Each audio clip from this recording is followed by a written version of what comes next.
Okay, the film review.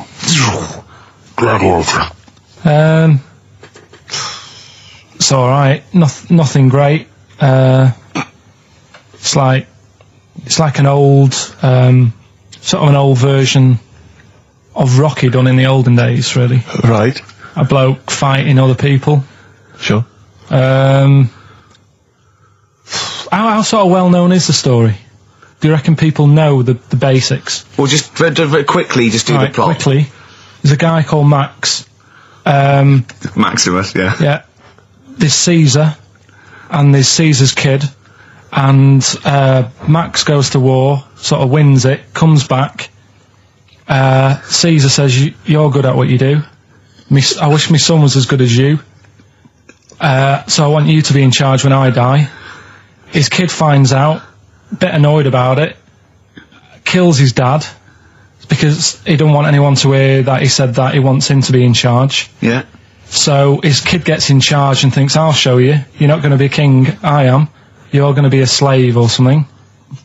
And then, next thing you see is... Sorry, can I just stop there? My only thought is the film's 3 hours long, so maybe we shouldn't go through the whole plot, We've done the first 10 minutes, but go on. So, yeah, he's a slave and then... Yeah, but then, that was an interesting bit that I thought, right? I mean, I was watching this with a girlfriend, she was already annoyed because she wanted to watch Friends on E4. Okay.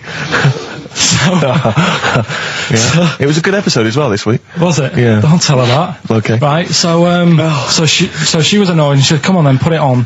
And I got it wrong straight away because it says on the back 149, so I thought that was an hour and 49 minutes. It turned out it was 149. No, I thought it was 1 hour 49. Yeah. But it was 149 minutes. Sure. So it overran anyway. By 40 minutes. Yeah. People got sick of him and they said, oh, we'll have to get rid of him. So they tried to, he loved cakes as well as women. Okay. So they said, let's poison a cake. And they poisoned a load of Easier than poisoning a woman, wouldn't it? And they ate these cakes and it just didn't kill him and they were like, God, what's going on? And they kept giving him more and more cakes. And he was suspicious. And that didn't work, so the fella said, that's it, I'm going to shoot him. So they were like, I'd be there sort of punching people in the arm. That's a great game. Oh, I love that, punch people in the arm. Is that part of the Olympics now? it's I think it was exhibition this year. Right. But it's going to be a pro next year. It's going to be the Winter Olympics because you've got to do it in just a cap sleeve shirt in winter. So you're playing that? But whilst she didn't appreciate that. She used to go, ow! I always think whilst I was doing that, they were like the Charlie's Angels and they'd be sorting out a mission somewhere. Because they were really like, there was something about them that you thought, they're special. They were private detectives. What do we work for a man they never see? Tell us the story. What have you learned? Do you want to ask some questions? No, not really. Just sum it up in a minute. What do you think? Can't do it in a minute. Well, can I ask some questions then? Where was he born? Austria. Tell us about his early life. Right, he was a young lad. Brilliant. What in his early life? Okay. Yeah. What's the name? His mum was his dad's second cousin, which is a bit weird. Yeah, that is weird. They had 5 kids. Steve's going, it's usually first cousin where I come from. Oh, that's unfair, isn't it? There's no need for that. No, what do you do in your leisure time? I like, going out for food and that. Right. Foraging. What do you mean going out for food? They come have a little hole and go hunting. Yeah. This is Karl. He's hungry. He knows he has to get to the greasy spoon by 11. Wow. Many of Karl's close friends have never made it across this road. There was a zebra crossing installed just for the safety of Karl. Beep, beep, beep, beep, beep, beep, beep, beep, beep. Can I have a bacon butty? And Karl is enjoying his. Wow, but he has to get back. His girlfriend's asked for one as well. She's home with a PlayStation 2. Wow. Oh. Beep. We just had a call from someone saying his company would sponsor Karl, right, to be raised by all these balloons if he could have a walk-on part in the office. And we immediately went, we're worried about that sort of thing. You can't really promise that artistic, And I was worried about the legality of it as well. How can you promise someone that for personal gain that's a private and all that sort of stuff, right? And I went, I don't know. And anyway, put the phone down to him and Karl went... I love the fact you're more effing worried about that than me being raised 30 feet in the effing air. You started getting scared, did you? Are you worried about it? Well, You're quite excited about the idea of the challenge, aren't you? I like the idea, but I want like... Why do you like the idea, Carl? Oh, what if it went all wrong and we're there going, oh, the humanity of it. I think we need Carl, to get... he's just... And the rope would pull out my trousers. Oh, no, it's definitely got to be Dr. Fox if that's going to happen. Oh, God. Oh, we've got to do this. I both think she's a fine presenter, and I think she'd do very well on it. And I think it's a good move as well. Yeah, but can you just say it's not forever? Isn't it? I think she'll become more popular than us. And I think that'd be the end of us, to be honest. Well, she can string a sentence together. I think she'll get lots of PR and everything. And she goes out with Big Boy Slim. Big Boy Slim. Who's, a good DJ. He's a good DJ. And, is her name Zoe Slim now? Yeah. Right. There will be nothing. It's 3 months, isn't it? She's taken over for. Is she getting paid the same as us? I don't know. We'll find out. I bet it's a hell of a lot more. I'll go mental. I bet it's good money. It's good work. I'll go mental. A kid used to take a horse into the house. Sorry. Whoa, Neddy. What do you mean a kid used to take a horse into the house? Where did he get a horse? Must have nicked it from somewhere. Must have done. You've seen a horse in it? No. What, is that from outside the saloon round the corner? Yeah, was it just tied up with a bit of lettuce? Oh, that's great. Big Jake come looking for it. I'd been out. Oh. Sorry, let me get this. This was before the lynching stopped or after? Where did he get a horse from? What do you mean he must have nicked it? His mum said, where'd you get that from? I bought it. All right then, but keep it out the kitchen. I don't want you going Catlin rustling. Where did he get a horse from, Carl? And how long did he have it for? Was he leading it or riding it? Mum, open the door. I can't stop. I can't stop it. Open the patio door as well. Looks like we got us a runaway. What do you mean? I've sort of... I don't think you can ever be boring. No, but what I've done, I've took like different ones. So I've took a good one that I think, that's a good quote. That was worth putting in a book. I've put one that isn't really a quote, so I don't understand it. Oh, yeah. One that isn't clever. and a funny one. So a bit of variation all out of one book. Oh, how long did this take you? What did you do? Did you sort of like sit? About half an hour last night. And did you sit sort of like quietly at a desk or something? No, just in the lounge with the telly turned down. Oh, right. Just to give a bit of light to the room. Just had it on, but turned down. Have you figured out lights yet? So the first one, and it was like they stuck some bacon on his head.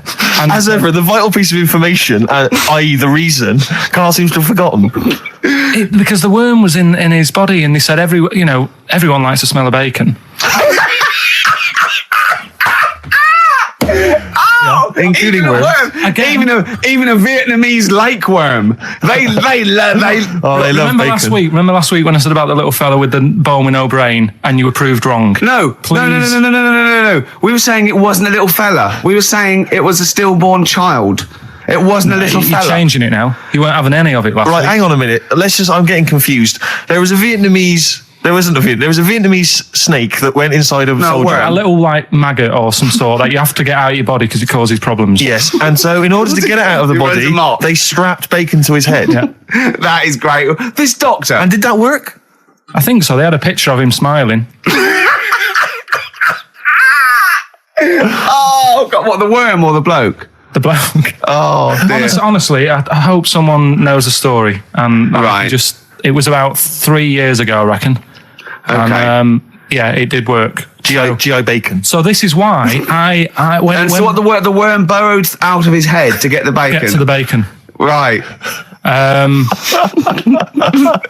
That's great. When my dad was when he was a taxi driver, yeah, you used to have to sort of do your bit for the local area. Oh God! By taking the Forest Gump people to Blackpool. Yeah. Is that what they're called now, the Forrest Gump people? Is that what the organisations that support them ask for them to be referred to? A minibus with life is a box of chocolates.com. Forrest Gump types. It must have been, so you work with these people. The people with learning difficulties. And they used to get fired. Coming home must have been a busman's holiday. So he got 5 of them in the cab. Yeah. And he had to go to Blackpool, and 4 of them were really good, behaving themselves, didn't mess about, weren't fighting and stuff. But there was one who was just causing loads of trouble, and he couldn't control him. Oh, and what you've got to be able to do with people like that, you don't want them to get stressed out, because it's not good for them. It stresses them out, and you could end up with a bit. Thanks, Dr. Karl. You could end up with a bit of a riot on your hands. So he thought, I'll nip this one in the bud right now. And he pulled up just on the outskirts of Blackpool, and he took the one out that was causing problems and put it in a wheelie bin. Oh, no. Oh, I'm sorry. I apologise. He did what? Oh, He did it for the good of the others. He put it in a wheelie bin. He was having a good time. He thought it was one of the rides. Can you stop saying it? He had another problem similar to it, where he had a little minibus, and it was his job to take a load of old women to the bingo hall, and it was miles away.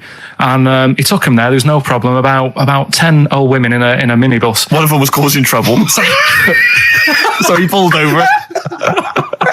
No, right? So he took him there. Everything's fine. He dropped him off. They had a lovely night. Yeah. Right? They had a lovely night. Won a bit of cash. Coming back, it's a bit of a late night, and they all started moaning at him, going, "I want to be dropped off here. Take me there. I want to be dropped off first. I've got to get up early. Blah blah. My husband's expecting me. I'm already late. Take me here first. Take me there." And he just pulled up in the middle of nowhere, said, "Get out." And he made them get out, and they all called for taxis. They charged that company who was meant to be taking them home in the minibus, and he got the sack. My mate, Anthony, his mum called up my mum and said, I've got to meet up with you. I've got to have a word with you. And she said, what about? She said, I don't want to talk about it over the phone. So she goes, oh, right. Well, yeah, come round tonight then. So anyway, my mum sees me. She don't want to be in an awkward position and be a bit embarrassed and what have you. So she sees me and she goes, right, Anthony's mum's coming round. What have you been doing? Yeah. So I go, oh God. I said, I've been nicking stuff. So she goes, like what? So not big stuff. I've had a few calculators and Mars bars and stuff. How many? I'll just work it out. Hold on. Works out at 7.2 per day. So how many calculators do you need?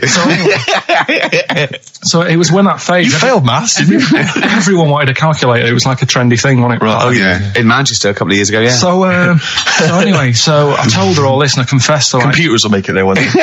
I confessed to there's magic in the back of battery. Go on. Confessed to nicking all this stuff. She comes round. She only wanted to borrow some money. Brilliant. She said, oh, I don't like asking. I was a bit embarrassed to ask you over the phone, but can I borrow 20 quid? Oh, that's fantastic. And there's me. That's great. And it's similar sort of thing to yours. And did you? And he went, hold on, Mum, let's just work out the interest on that. I bank 10%. She'll owe you £4.40. Oh, so your mum was a loan shark. yeah. And did she mention? She went, I just with that other, because what I'm saying is presumably you got your mate in trouble. No. Right, no. She went, no worries. I'll just go and get my purse. It's on the dressing table. Exactly. Yeah. Karl, do you want a cigar? Well, quite, yeah, but what is exciting, surely, is the razzmatazz and the brushing shoulders with the rich and famous. I'm not into that. You're not? No. I don't feel you're going to appreciate this like we thought. It's weird because Suzanne said to me this morning, who would you like to meet there? Yeah. Is there anyone who you can get close to and it's like, God, I really admire your, big fan of yours or whatever. And this is me and Steve, so you're here now. Well, I really admire your big fanny. I didn't. What did you say? What did you say? If you're a big fan of it. Oh, right. Oh, right, yeah. And, sorry. There isn't anyone, really. Do you know what I mean? Isn't there? You two are all right. Thanks. Jonathan Ross, is he going? He might do, I don't know. But hang on, wait a minute. I can't help but feel we could have exploited this more. We could have maybe run a competition to let someone win. If you're not going to appreciate it, Karl. Yeah. Are you going to get a trouser suit? Are you going to get a ladies' trouser suit? I just think then if you go sort of looking macho and walking down with him, they know that you're not really partners. And I just think it's a slap in the face for BAFTA. That's true enough. No, it doesn't matter what you wear though. Look at Elton John. Can't you mince a little bit? Can't you at least sort of walk a little bit mincy? Because you've got such a macho sort of mank walk. Elton John's fella doesn't look gay and stuff he wears and that, does he? Do you know what I mean? It means nothing. No, but that's because Elton's doing the work for him. No, but by dressing as some kind of restoration dame. Yeah. Right. Go on then, Karl. Second one then. This is a bit easier, but I still think it's a good one. So this is, we should explain what this is if you just tuned in. It's one of those stupid lateral thinking problems. That Karl himself has created. Yeah, that was his homework. Right, this one. It's a fella. He has a normal day doing stuff. Nothing wrong with him. Right. And it's the twist in the tale. It's just like Tales of the Unexpected. Yeah. Just a normal day, nothing wrong with him. Hold on, though, he's got the legs of a fish. Go on. So that's why he's been hiding his legs. So Go on. He does his the legs of a fish. Sorry, can't carry on. He has his working day and that, and then he gets a bit tired. Goes to bed. He puts the light on, leaves it on, goes to bed. Oh, that's crazy. That's mental. I can't think what's happened. Anyway, here's Radiohead. Right, okay. What? The question is, why does he put the light on when he's going to bed? He's had a normal day. He's come home from work. Is that right? He's come home from work, or he's not been working? Yeah, he's just been out? No, he's been working and stuff, I think. You think? You've made it up, Karl. You can decide. So the question is, why has he put the light on when he's asleep? There's a reason that he's put the light on when he's asleep. Has he gone to sleep? No, Karl, don't shrug. You're meant to answer these questions. He put the light on before he went to bed. Yeah, and the question you're asking me is why? What's the scenario? And the light's on and that, but he's gone to sleep. Yeah. He started reading and then he fell asleep. No. Did he intentionally, for some reason, put the light on? Every night. It's mad. Sounds mad. That's Karl, doesn't it? Every night he does it. Yeah. He puts the light on when he goes to sleep. Karl, is the point of this, he puts the light on for a very good reason. Not for us, but for some people. He's blind and it's always been on, and he thinks he's turning it off, but it was on in the day, and he thinks he's turning it off, but he's turning it on because he's blind. That'd be stupid. That works. No, that works great, Rick. Yeah. Thank you, Karl. So you've got to come up with... Hang on. If you're blind, why would you put a light on? No, he thinks it's off. Yeah. But why would he turn it on anyway? Just think so he doesn't get burgled, so people know he's in because he can't see him. So he just he puts the light on when he's there, then he turns the light off when he goes to bed, so people think it's fine. But he's got it out of kilter, and actually he's walking around in the dark all day. I don't believe that if you're blind, you turn your light on. I don't think you'd be living on your own, would you? I'm not having that for a second. Do blind people live on their own? I'm not having that for a second. Well, some people do. Lonely blind people live on their own. No, if you got bad eyes. Any of them women? Are there any blind women who are living on their own? Well, never mind your concern for the partially sighted or sight impaired people coming to London. Get on with this. Yeah. So there he is. Yeah. It's like, a bit tired. Yeah. Just put the light on. Get to bed. Yeah. So he turns the light on and he goes to bed. Yeah. Oh. Should we play a track? He's not sleeping on the job. He's a lighthouse keeper. Well done. Is he a lighthouse keeper? That's not it, Karl. He's a lighthouse keeper. Right. Why wasn't the light on all the time? Because it's light in the day. You idiot. Play a record. What? Play a record. You're a buffoon. No, actually, the light isn't on in the day, is it? No, it's not. I think you're the buffoon. Yeah. Karl has won! Quickly recap the end there. I almost missed the end. There you go. He's in the attic, right? Yeah. His missus is still downstairs. She's not up there. Okay. Right? He's on his own, and he cleans this lamp, right? Yeah. And this fella appears out of all this smoke, and he's wearing a nice pair of 501s, and he's wearing a shirt, and there you go. What's the song? What song are you thinking of? The lines are going mental. Because it's so easy. Let's play a record, Karl. We'll come back and we'll find out if anyone's got that right. That's a great one, Karl. Really. Right. Did you just come up with that? Literally in the last 10 minutes. Genius. This is genius. Definitely. I mean, if those calls aren't from major TV companies, I don't know. Dynamite stuff. A lot of them are. What's his name's lawyer? Simon Mayer. That's my favourite thing I've done for years. Yeah, not bad. That's great. Back to form there. So, okay, line. The lines are going mental just because it's easy. Go on then. So I first one to get it. The first one to get it, but...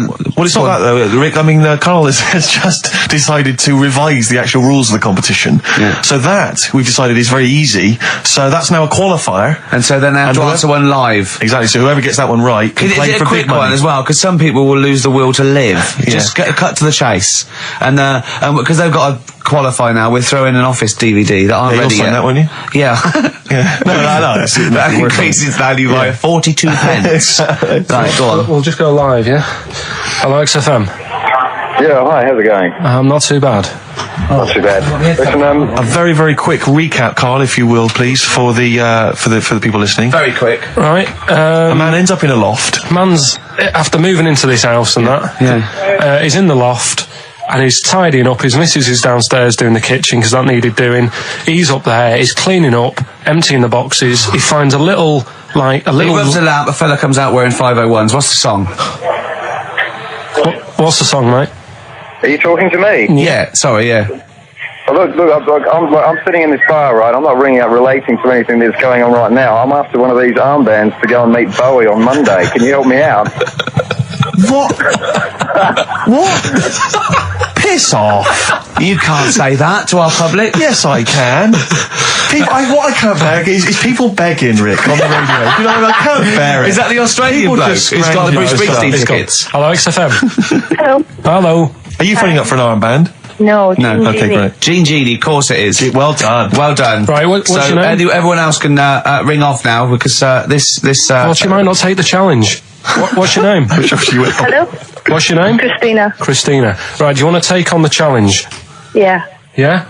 Oh, So this is for. She's already won a couple of CDs. This is for the Office DVD. Right. Okay. Signed by Ricky Gervais. So she said, yeah, it's a nudist beach. So I said, well, why, what? I said, we're all it's all mixed up. Normally on a nudist beach, it's a nudist beach and you don't go wandering on there when you get your clothes on and that. So it annoyed me a bit because there wasn't any signs. So this fella's getting closer. Well, the knob out was a sign. Yeah. Right, so he's getting closer. And he walked past me. It was an old fella. And he walked past and he had a hat on and a little pipe and a big rucksack on his back. Right, so he got me thinking. Not strictly naked. I'm walking along and I'm thinking, right, why do people want to do this? So straight away, I wasn't on holiday anymore because most of the time when I'm on holiday, I don't think about anything. Right? Your mind's a blank. I just switch off. Right? But all of a sudden, this has got in my head now, and I turn around to look at him, and Check out his arse. and this bag, right? I swear, That's his ballsack. it was massive, right? What? You had a massive bag? The bag, His rucksack. his rucksack. Oh, right, okay. 'Cause when he said there was an old couple coming towards me, I said, what was lower, the bloke's bollocks or the woman's tits? And he said, well, that was another point. She might as well have worn knickers. Because I was so naked to see it. That's what he said to me. So you saw the bag. So it annoyed me, yeah, because the whole idea in it. This is what I think. I mean, I might be wrong, right? Might be wrong. Chances are You never have quite been. strong. You never have been before. Being nudist, right? What's it all about? Because my auntie Nora, she same thing. Pumped her with loads of drugs. She used to have a cabinet next to the bed is like boots. She's got loads of stuff, right? For all sorts of stuff.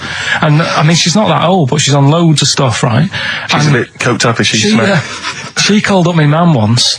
And, Yeah, he told us this. Go on, tell it again. and she said, oh, how are you doing and that? She said, all right. Bit worried though. My mum said, wow, what's up? She said, I've been breaking wind. So she goes, well, you know. She says, no, but this one is going on and on and on.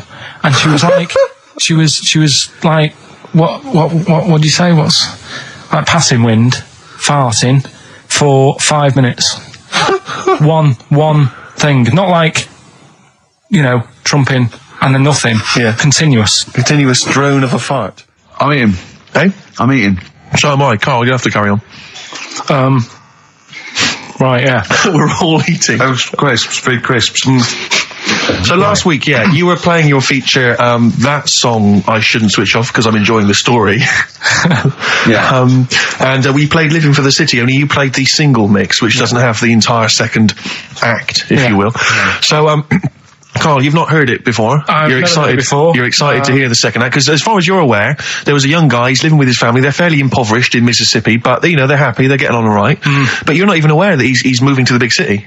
No, it just fades out. Well, that's the city in question. I mean, I've liked this song for, must be, 3 or 4 years, and I've always listened to the single version. I had no idea that I didn't know the full story.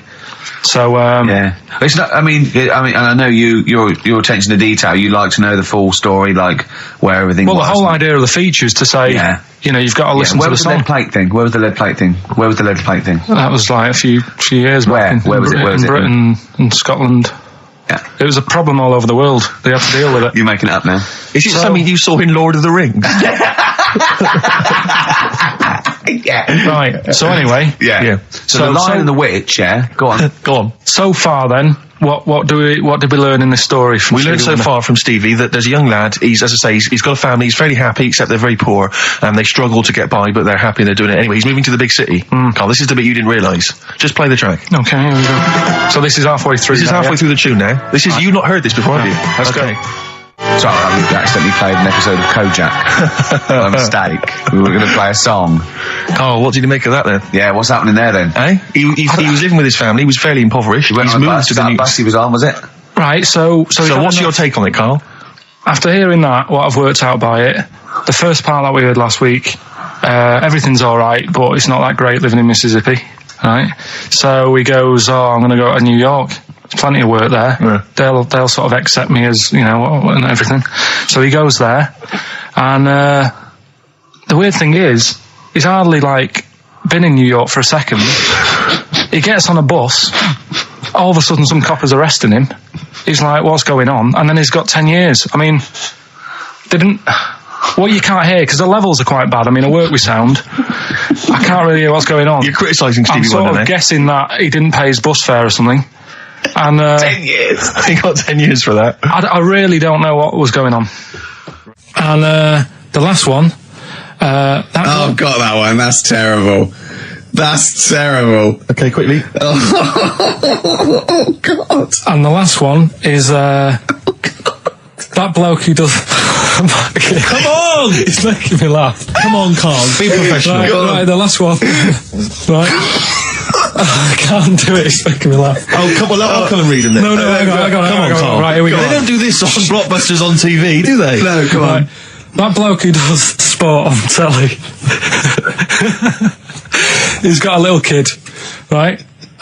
Initials DC.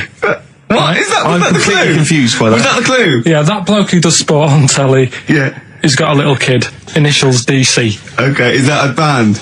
Or an artist? It's I'm not A going to tell you. cheese. I'm not This is gonna a tell you. well-known sandwich. Is it? What is it? Is it a band or an Right, artist? so just quickly recap. That's, Okay. it's a Come B. on, Carl. Right, Come on. Quick recap. The first one is B. I don't think them birds should be around in this area. Right, that's B. Right. Second one, he doesn't like women yet he's got a few kids. It's a bit weird. That's PD. And the final one, that bloke who does sport on the telly, he's got a little kid. Right. DC.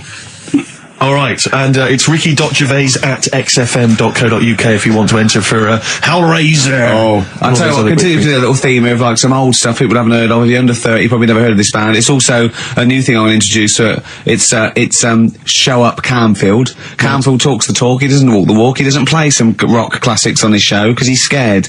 I'm going to play the tracks that Camfield's too scared to play. This is Kansas and Carry On Your Wayward Son, alright? Kansas. Carry on your wayward son. The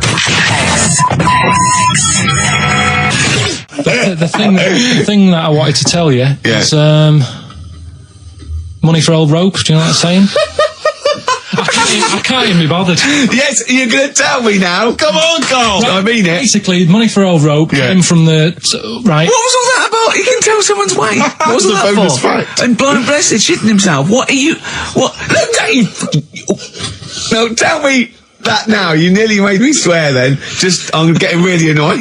I'm getting really annoyed now. Tell me this back, Carl, or I'm going to go mental. Come on, Carl, time's running out. More that people years ago, when people used to be hung, right? Right. If you didn't like the person who's been hung, you'd go, God, I really don't like him. And so you never forget the Because time. even if they're being hung, we take that as read. Yeah. So they never forget afterwards to get the hangman to get the rope and to cut it up into little pieces, and he'd sell them. He'd sell the little pieces of rope to people. See, Carl, that's the most interesting thing, if it's true, that you've come up with. Right, okay. And so so they sell the rope. They sell the rope, and it's money for old rope. Money for old rope. Meaning, God, it's easy to make money. All they have to do is cut it up and sell it. I'm cynical.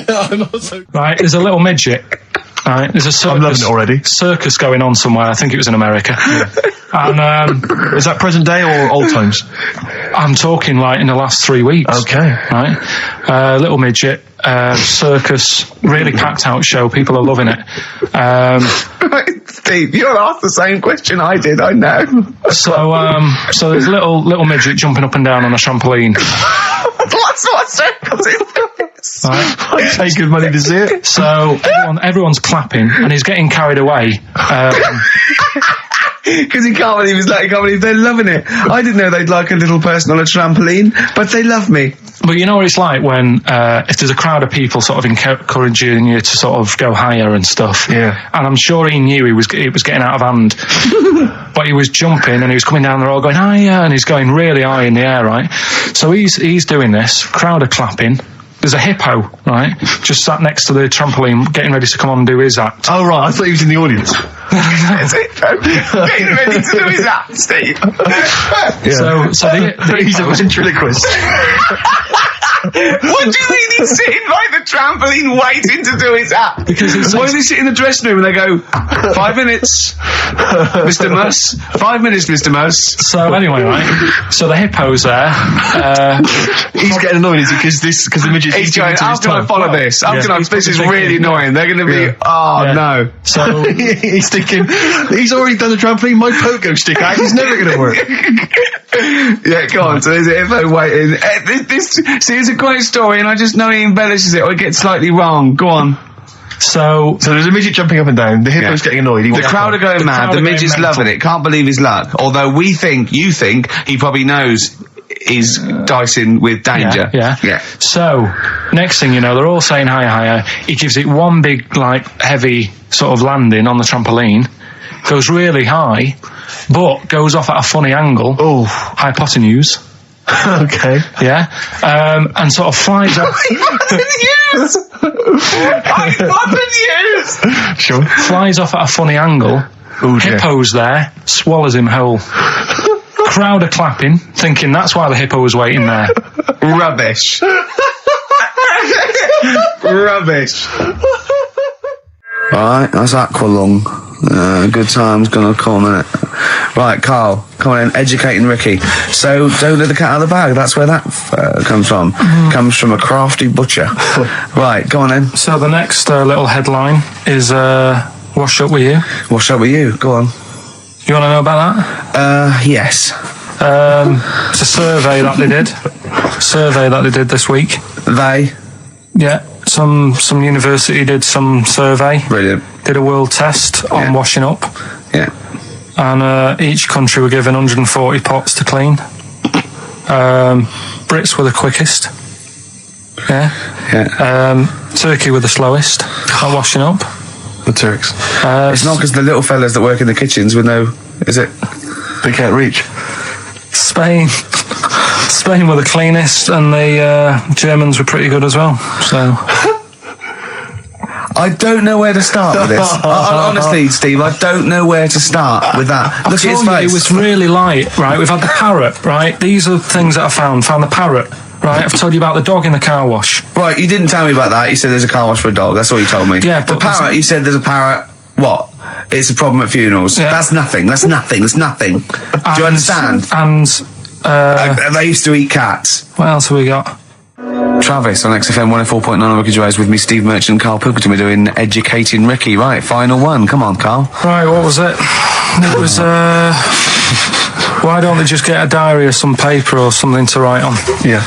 Because snappy. I couldn't think of a heading for it. It's basically Go on. people who have tattoos. I've never understood it, right?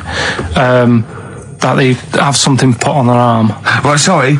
Have we started the educate? Is this part of it? Are you educating me? This is something that will be useful in my life that I didn't know about.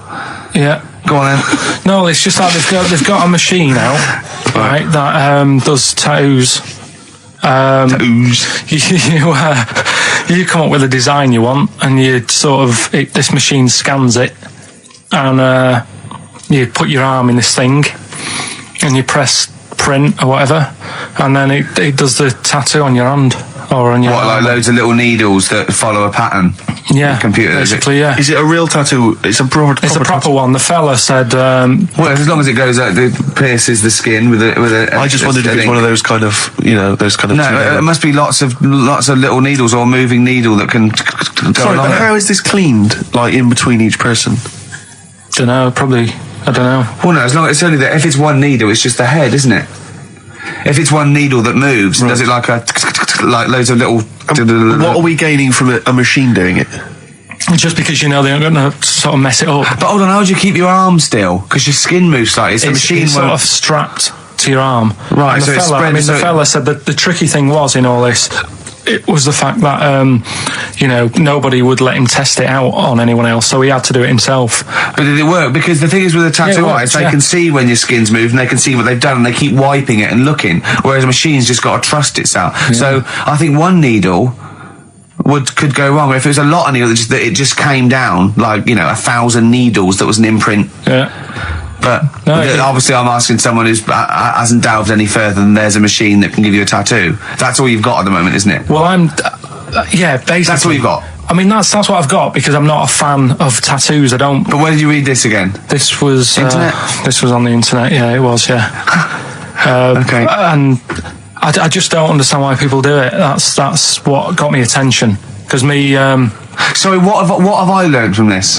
That if you wanted to get one, you can get one done by a machine now. Well, you'd think it'd be Bughead, wouldn't you? What? Well, you'd think it'd be Bughead, wouldn't you?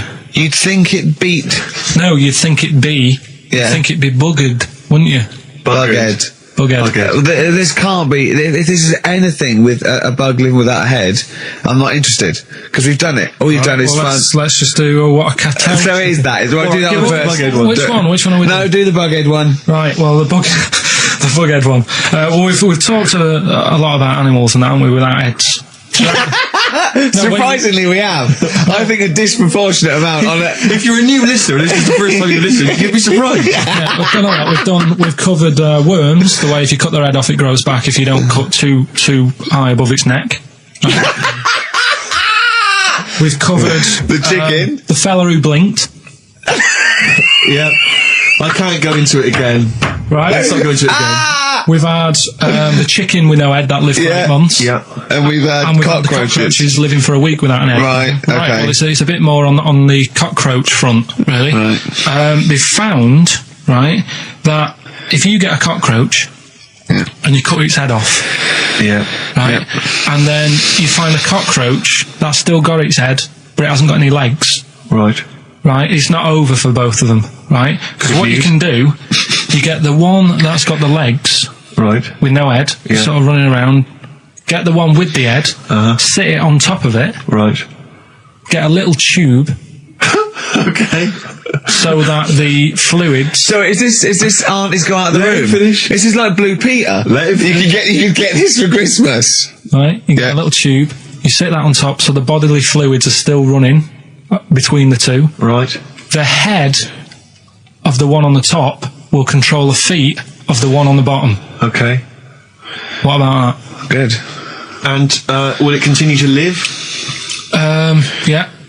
Okay, you don't know that for sure, do you? You're just guessing. That was just a No, question out of the blue he wasn't expecting. Yeah. Well, what do you think of that? Good, yeah, it's great. Yeah, just a primitive nervous system that can, yeah. Did you expect us to be more impressed and excited by that? Did you fall off your chair when you read that? Did you literally topple off? Snowbird from Mark Eitzel, part of his covers album. He's so happy that the XFM listeners understand his stupid clues, and he knows it annoys me. We've got some right answers we'll be from giving out the Rockbusters. answers just quickly, just in case someone sort of missed one of them. I'll just quickly do them, yeah? Yeah, go on. First one, there's a load Sure of letters. show. There's a load of letters there asking for advice. Put them on Claire's desk. Oh, and Merry Christmas. Ask your mum if you should. Oh, and Merry Christmas. And a couple of people were arguing in the supermarket. It was at the fruit Christmas, and that's veg why. counter.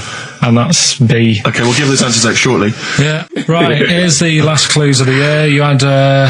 there's a load of letters there asking for advice. Put them on Claire's desk. Go that on, was no idea. F. That was for foreigner. Foreigner. I don't know what you mean. Claire Rayner, she took advice, she gave people advice, so that's a foreigner. That is shit. Right. I'm sorry, that might be Christmas, that is absolute garbage. A lot of people got the right answer. I know, that annoys me even more. Yeah. Actually, a bit of extra monkey news if you want it. Okay, always. Do you know the, Monkey News Extra. Go on. do you know the Halfords ads? Halford's ads? I don't think so, no. What happens? Halfords, they've they sell nuts and bolts and stuff. Right. They were using monkeys in the ads. Okay. Yeah. And what happened? Don't they sell bikes, Halfords? Well, mainly. Bicycles and motorbike stuff in that. Okay, so they're using monkeys in the advert. What happened? I can't handle it. What? I can't do this. Look at What? him. Look at him. I don't care what he's doing. Well, basically, right, there was a load of hassle because they were using these monkeys in this Halfords advert. Yes. Right. And what happened? Get to the point. It turned out there wasn't a problem because they were mechanics in the first place. What, they were monkey mechanics? Yeah. What are you talking about? Mental. What are you talking about? It's not a story. Right, anyway, listen, let's get back on to They were mechanics in the first place. Right, listen. Right, so they're making this documentary. Right? And stumble across a little gang of... Come on! Get on with it, please. Little gang of monkeys. That's Yes. the first time I've ever laughed. I'll hear that. I know. Well, brilliant. What do you want, a cake? Come on. Can we play a song? Oh, I don't understand what is wrong with you, you freak. It's making me laugh. Just tell us the story. All right then. All right. So anyway, right. So there's this documentary being made. They found a little gang of monkeys. Right, play a song. I don't know what's going on here. I apologise. It's just if you were looking forward to monkey. Oh, chimpanzee that Monkey News. Excellent. Okay. Right. Where were we? We were just start again. There's some people making a documentary. For what? Okay. Making a documentary in the jungle and that. Right. Stumble across a little gang. Okay, come on. All right. A little gang of monkeys. Yeah. Oh, come on. So the camera crew are there filming it. Yes. Everything's going normal. It's all fine. Nothing odd about it. Okay. They're not running a restaurant. They've not got any barber shops. Nothing. No. Just regular monkeys going about their business. Yeah. So anyway, what normally happens is the monkeys sleep with the partner. They already do what? They don't sort of sleep around and that. Once they find the girlfriend or the boyfriend or whatever, Yeah. they stick with them, right? Okay. But anyway, they were watching this one, right? And it's going around a bit, sleeping around, Oily. and it was getting fatter. They thought this is a bit odd, Yeah. right? So followed it round and see it having it away. Turns out, little prostitute.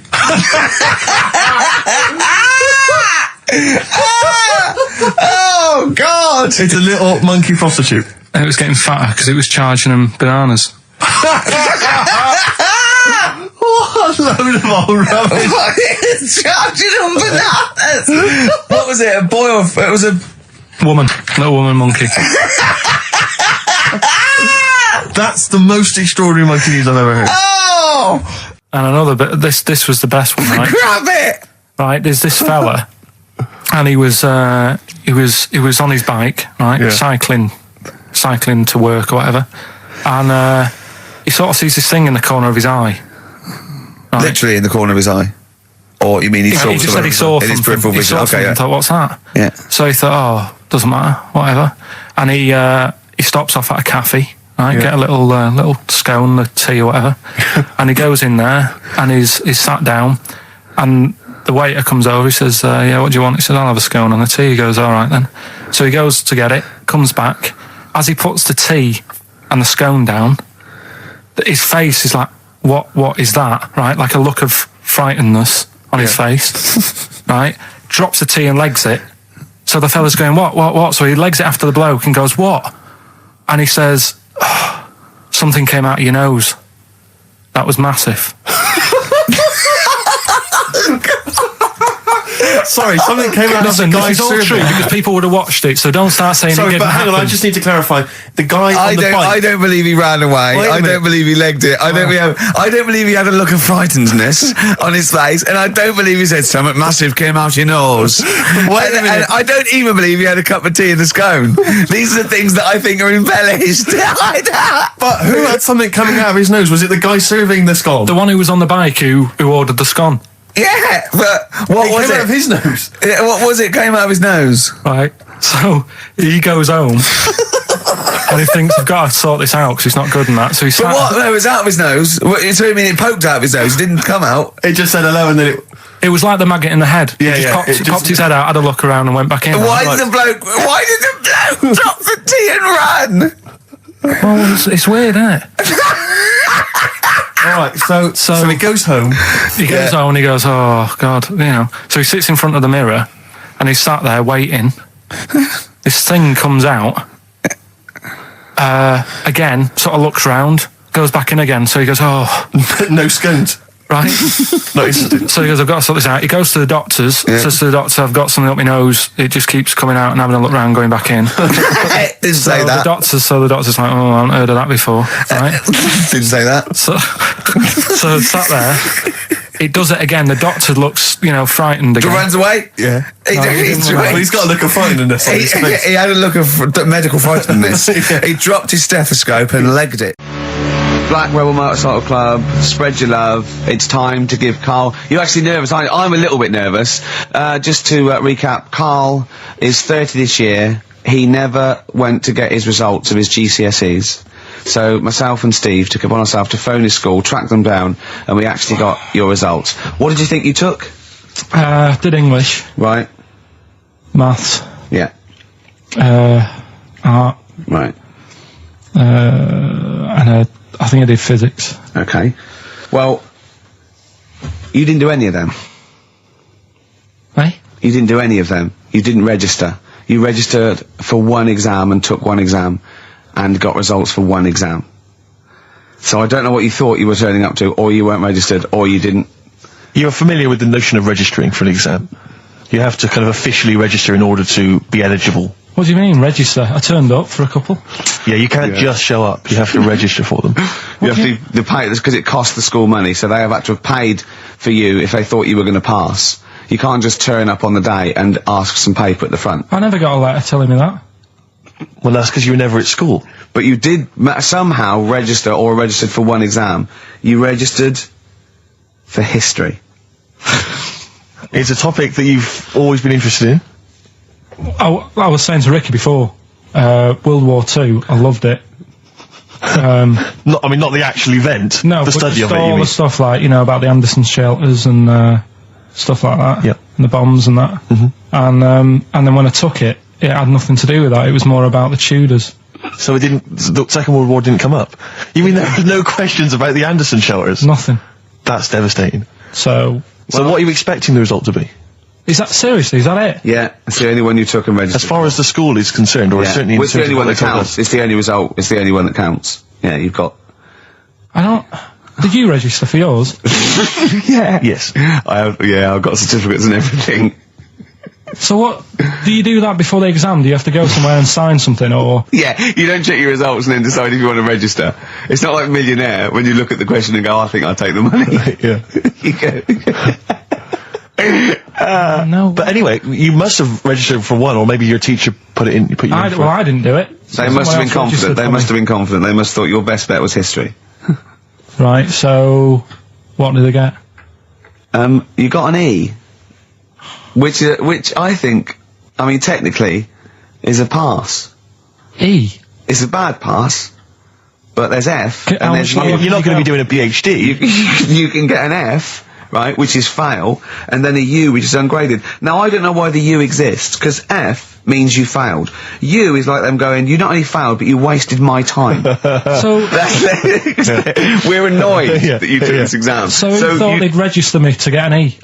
well, they didn't. Well, they think didn't. you'd get I think any. they were hoping. It was rather like you with the lottery. They were hoping see- for something better than You nothing. see, I assume that the man who registered for that thought he can scrape an E if Anderson shouters come up. Yeah. Well, that's it. You've got. Now, what I'd like to do, Carl, is I've started your re-education. You've read a book on Rasputin. I'll be asking you a few questions about that later. I've got another book for you to read next week. Next week, I'm not in the mood. What? Not in the mood. Oh, come on. Look, what's that? What does that say? It's that fella. It's the picture of the bloke that he used to use for Citizen Smith. Yeah? Che Guevara. Yeah. Yeah. He was quite happy, I think, when he found out that Robert Lindsay was involved. He went, yeah, of course you can. No worries, yeah. What are your feelings, Carl? What do you think? Are you emotions depressed? I'm just a bit annoyed because I'm sure I turned up for more, so it just wasted me time. Listen, they don't matter. I'm sure you're doing very well. You know, you can educate yourself. GCSEs are merely a step on the ladder to help you, not just for education, but, you know, they're more vocational than anything else. You're doing very well, and you're reading books. Don't worry about it. But can I suggest something? But if you want, I'll pay for you to take history again. Carl, we'd love to see you get a C or above. And Well, we're I'll willing pay to... for you, and I'll get you some books. Right, now listen. We can, let's get, I reckon, when are the exams? June? Something like that, yeah. We'll try and register next week, and I reckon you can get an A or B in history. I'm busy. In history. No, don't worry about it, it's just easy. I get you Brody's notes. If Heat magazine, they love you, Carl. They could probably sort something out. They could probably pay for a tutor. They got a lot of money, they sell a lot of magazines. I mean, it is always, almost always, and you found out, I discovered this, it's always the Tudors and Stuarts. There's no fear for them not coming up. Now, what do you already know about them? You must already know stuff about Henry VIII and Elizabeth. No, because it's too long ago to even get interested in. Do you know what I mean? You can't. Is that why you didn't? It. Okay. The Anderson thing, it was like, God, you know, I bet my mum and dad were in an Anderson shelter. You know, this is interesting. What, when they... Oh, my granddad would have, like, had something to do with this. But the Tudors, it's like, I don't know even if they had a family back then. Play record! As you know, I lent Carl, part of his education is historical education. I lent Carl Gladiator, the movie on DVD, which he watched on his PlayStation 2, and Rasputin. Do you know last week when you gave me this, did you know my result for history? No. That's weird, isn't it? Yep. Now, right, okay, it's the film review. Carl, you just tell it from the heart, tell us what you thought about the film, what you thought the... Can I just ask, is this the first time you'd seen Gladiator? You'd never seen it before? No. Okay. And what were your thoughts? Okay. The film review. Gladiator.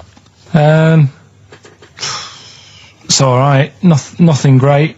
It's like an old, sort of an old version of Rocky done in the olden days, really. Right. A bloke fighting other people. Sure. How sort of well known is the story? Do you reckon people know the basics? Well, just very quickly, just do the plot. Quickly. There's a guy called Max. Maximus, yeah. Yeah. There's Caesar, and there's Caesar's kid, and Max goes to war, sort of wins it, comes back. Caesar says, you're good at what you do. I wish my son was as good as you. So I want you to be in charge when I die. His kid finds out, a bit annoyed about it, kills his dad, because he don't want anyone to hear that he said that he wants him to be in charge. Yeah. So his kid gets in charge and thinks, I'll show you. You're not going to be king, I am. You're going to be a slave or something.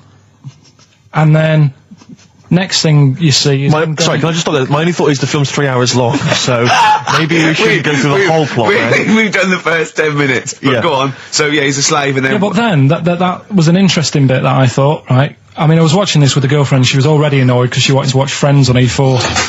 Okay. Yeah. It was a good episode as well this week. Was it? Yeah. Don't tell her that. Okay. Right, so she was annoyed and she said, come on then, put it on. And I got it wrong straight away because it says on the back 149, so I thought that was an hour and 49 minutes. It turned out it was 149. No, I thought it was 1 hour 49. Yeah. But it was 149 minutes. Sure. So it overran anyway. By 40 minutes. Yeah. So anyway, the interesting bit was where he was going across a desert on a horse. And I think to show you how long he'd been going across the desert on his horse, he's showing you a shot of the horse's knees and they were bleeding. And I just wondered whether that's what horses do if they run for a long time. Do you know? I don't. Good. Right, so anyway, so he goes on, he keeps going on like this.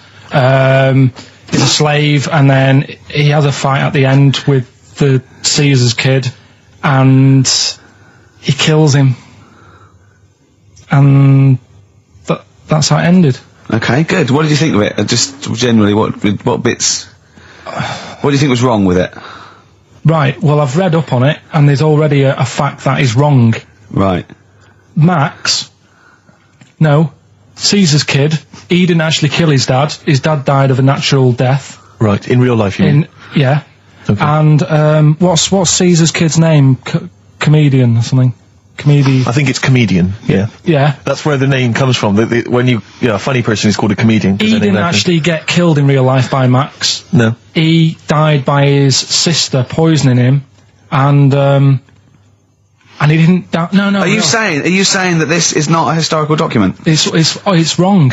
All over the place. Yeah. Well, next week I'm giving you Braveheart, and that is actually true.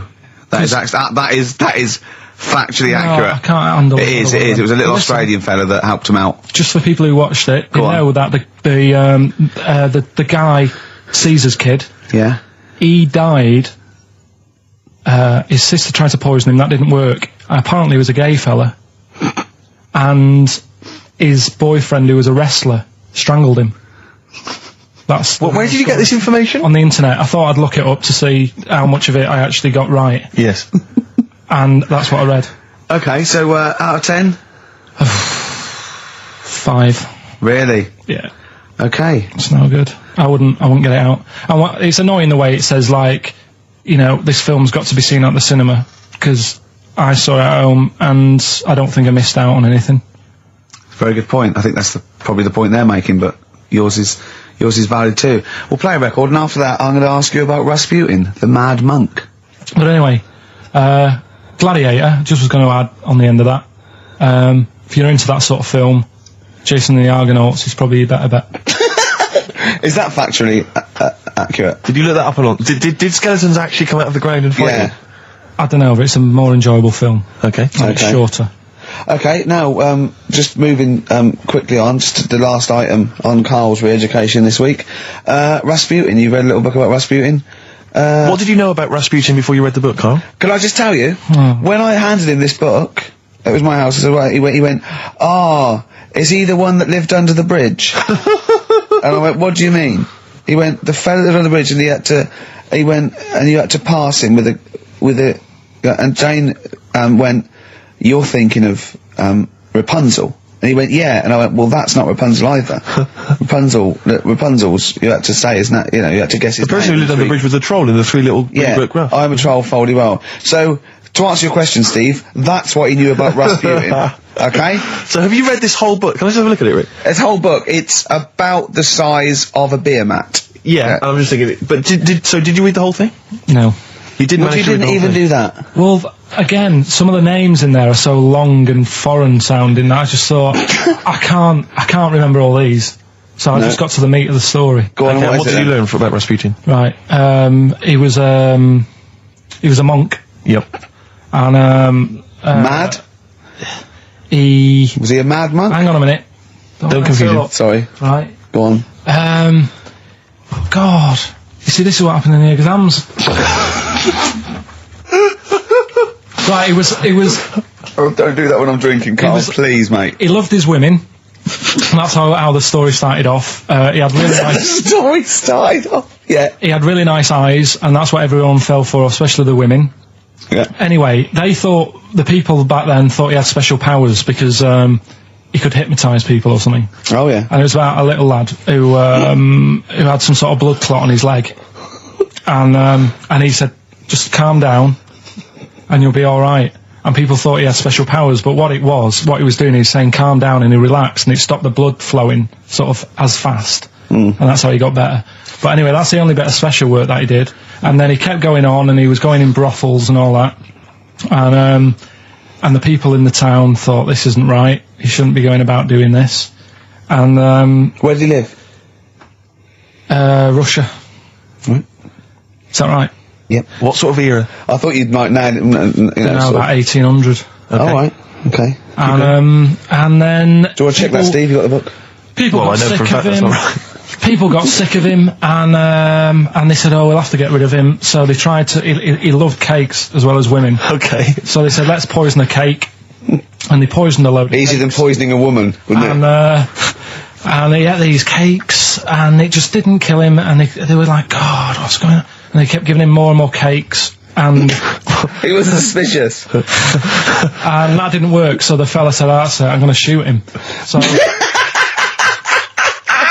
Well, I imagine it was the end of his tether. So- I mean, he was back and forth to Mr. Kipling's. He Go on. shot him once, and that didn't work, and the fella thought, "Oh my God," and he started running away, and Rasputin's running after him, and he shoots him like another, I think he took 4 Face bullets. full of Battenberg. Four bullets. Who's It going took, to swear then? 4 bullets it took to kill him, and then this fella who was after him chucked him in an icy lake, and that was the end of him. But I don't understand, sort of, What don't you understand, Carl? well, the fact that, he's a bit of a name in history, and I don't understand why, because it just sounds a bit like my brother. Does he love women and cakes? And do you think that'll be his downfall? Right, I want you to study. Right, if you want to do, that's the first introduction. Right, if you want to do some extracurricular, What would that get me? There's a song by Boney M that lays it out. Suzanne told me about that, saying about Russia's greatest love machine. Yeah. But it didn't say anything about cakes. No, I think if you get the 12-inch mix, no, but they say according to Boney M, and I don't know who's correct. The bloke who wrote that or M. They put some poison into his wine. Now I don't know if M have done their research or whether they did shoot him until he was dead. According to them, he was the greatest love machine in Russia. I don't think it says that in the book, but M might know more than that fella. So what's your final verdict on Rasputin? Just a normal bloke who didn't have that much luck, really. That's what I don't understand. I was waiting for something special at the end, but just a normal fellow, really. Yeah, just an everyday. Happens all the time, doesn't it? Just an everyday mad monk. Yeah, just an everyday mad monk. You have to shoot and poison and throw in icy lakes to kill him, and who loves women and cakes. I mean, come on, do we need another one of them? Boring. So what would you say about him then? How would you sum him up? I think you've done it. I think you've done it. There you go. So next week, Che Guevara, you going to read the book? I don't know. Come on. Next week, Che Guevara. Take it home. There he is. Give it here then. Anyway, okay then. Well, you were tested on Che Guevara, right, Carl? We should just remind people what happened, because This last is a week little series. I've got lots of these little books, right? They're about like 2.5 inches long by about 2 inches wide. Those tiny little things you see in the sort of on the front counter of Waterstones or Smiths, and it's the Life and Times. It's a series of all the greats in history. Last week you read about Rasputin. He wasn't impressed. No. This This week, book's a little bit thicker than the Rasputin one. no, it's the same. I think was it? Maybe the writing's Bigger smaller. writing or something. But okay, Che Guevara. Who was Che Guevara? Just now, you learnt to pronounce it, right? And how do you remember? You told me in the week how you remembered what his name was. Che is like shake, and his surname is like guitar. Right. Shavar. Okay. But anyway, right. Tell us what you know, and we'll ask. Right. First of all, his name isn't really Che. Right. It was something else, and Che means buddy in wherever he's from, Argentina. Mm-hmm. Right. That's right, isn't it? Yeah. Yep. Right. So anyway, he was born, and he was. By the way, Carl's not reading this from a book now. This is all out of his own head. This 'cause is not pre-planned notes. No, this is. I mean, I know it sounds written, but he's just. Yeah. Right. Here we go. Go on. He was born. He had bad asthma as a kid. Right. Which I thought was quite interesting because they didn't have cars and that back then, and that's what they're blaming asthma on these days. The bad build-up of traffic and that. Well, they So, did have cars, Carl. not as many as they have now. Okay. So that was something I picked up early in the story. He had asthma. Yeah. His dad was into he wasn't a politician or anything, but he was, they were into the politics. Sure. So he sort of grew up around a family who was into, watching the news and that and keeping up to date on what's going on in the world. So that sort of rubbed off on him. He went to school. He was doing stuff on medicine. Yeah. Yeah, he wanted to be a doctor, or he thought he did. Yep. Anyway, he learned really quick. He did like 6 months work in about 3 months. So he could have some time off school or something. Right. So he took that time off Yeah. and went to travel South America with his mate. Okay. On a motorbike. Yeah. Yeah. And he saw all this bad going on in the world, and he thought, "Oh, this is bad. This, Yeah. you know, I could do something here. I could change this, make it a nicer place to live." So he said, "What I'm going to do is join a gang Right. that sort of is against the like the government." Yeah. Right. Right? Am I right so far? Yeah. You're doing very well. Right, and the woman who he met, who was like running this gang, is a woman called Hilda, who he later married. All right. And Hilda introduced him to Castro, Right. who was like the head cheese of the gang, Right. who wanted to change things. Okay. And so she said, like, this is I think his real name was Engelbert or something like that. Ernesto. What? Ernesto. She said, "This is Ernesto. He does medicine. Should have him in our sort of army. So when there's injuries and that, he can make people better." Yeah. So he said, "Yeah, all right then." So he joined the gang, and they went like went to sort of. I'm chopping it down a bit. No. No, This isn't- sure. this isn't really- You're condensing it. It's not in real time. No. So anyway, so they go. It feels for, like it. You see, this is why I just wanted you to ask me questions. Well, listen. Let's cut to the chase then. So, Okay. obviously, he made his name as part of the Cuban Revolution. yeah. Yeah. Do you know what date that was? About. No, I don't. Okay. And obviously, so he was a big involvement in that. Yeah. In which country was he caught? It was caught in Bolivia. Yeah. How did he die? They executed him. Yeah. They shot him, and his last words before he died, right? The guy's there with the gun, and he wasn't scared. He wasn't like crying or anything. He said to the bloke with the gun, he said, "Go on, shoot me. Be a man." Yeah. He said, Yeah. and they shot him. And did it tell you what happened to him after that? His dead body? No, but Suzanne was telling me about this the other night. She said there's more to it than that. They stuck it in a glass coffin, didn't Yeah. they? So yeah. Well, no, but before that, they cut off his hands and his feet. and sent them to the. No, and then, because they buried him in different places, and then they buried the body. I think they might have sent the hands to Fidel, but they buried him in an unmarked grave because they didn't want anyone to start using his grave or his tomb as a place of martyrdom.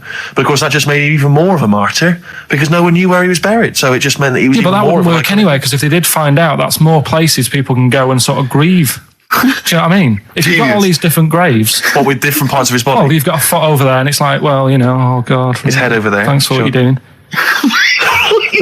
Yeah. So all in all, essentially, what's your summary of Che? yeah, you like him more than Rasputin, don't you? A lot better bloke than Rasputin. I can understand why he gets one of those little books.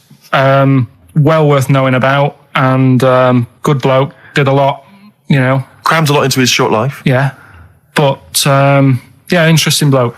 But just on the subject of Che Guevara, Steve called me up in the week because he was going through the duty log. We love the complaints on the BBC duty log, and someone had written in because one of the Blue Peter presenters was wearing a Che Guevara T-shirt. And what did the bloke say? Yeah, this is a series of people can phone in and write and complain to the BBC about different things. Why would you complain about wearing something? Well, this was the thing. Is you can find about the best one. I mean, there's been some amazing complaints. Oh, there's some great ones. The best one, my favourite one that wasn't a complaint, but was actually just someone had to phone in. Was what an excellent edition of Kilroy this morning. Yeah, Which I but thought there's was lots of that. There's things like Esther was superb. Yeah. Woman call one. Woman called. There was a brilliant one I remember once, which was Robbie Williams was wearing a Nike T-shirt on Top of the Pops last night. Product placement on the BBC.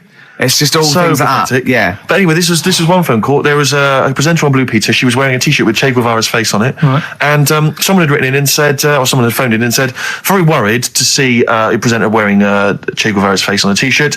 Are you trying to turn my children into communist revolutionaries? Yeah. Imagine that.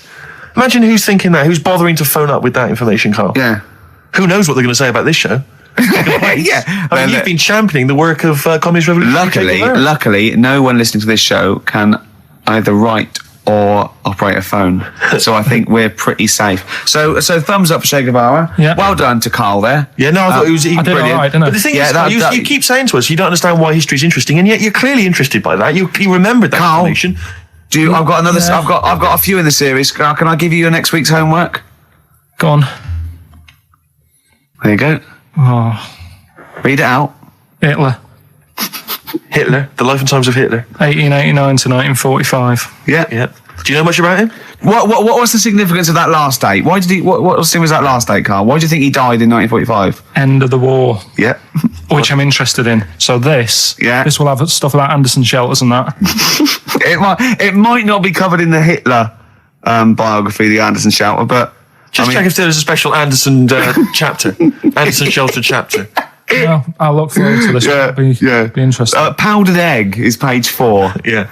Excellent. Well, we're going to play a hip hop. Yeah, it's time for a hip hop hooray. People are absolutely in love with this feature, Rick, as you well know, and I know you're somewhat jealous of it. Yeah. This week, I know that Outkast are currently on the playlist, aren't they, with their new single "Whole of the World"? Is that what, the whole world? Anyway, this is a track from the big compilation Outkast. It's just a sort of compilation of all their greatest hits, and this is a good one. It's called Rosa Parks. Play it, Carl. Their greatest hits album, that's Outkast, and a track called Rosa Parks. Like it. Yeah, enjoy it. Yeah.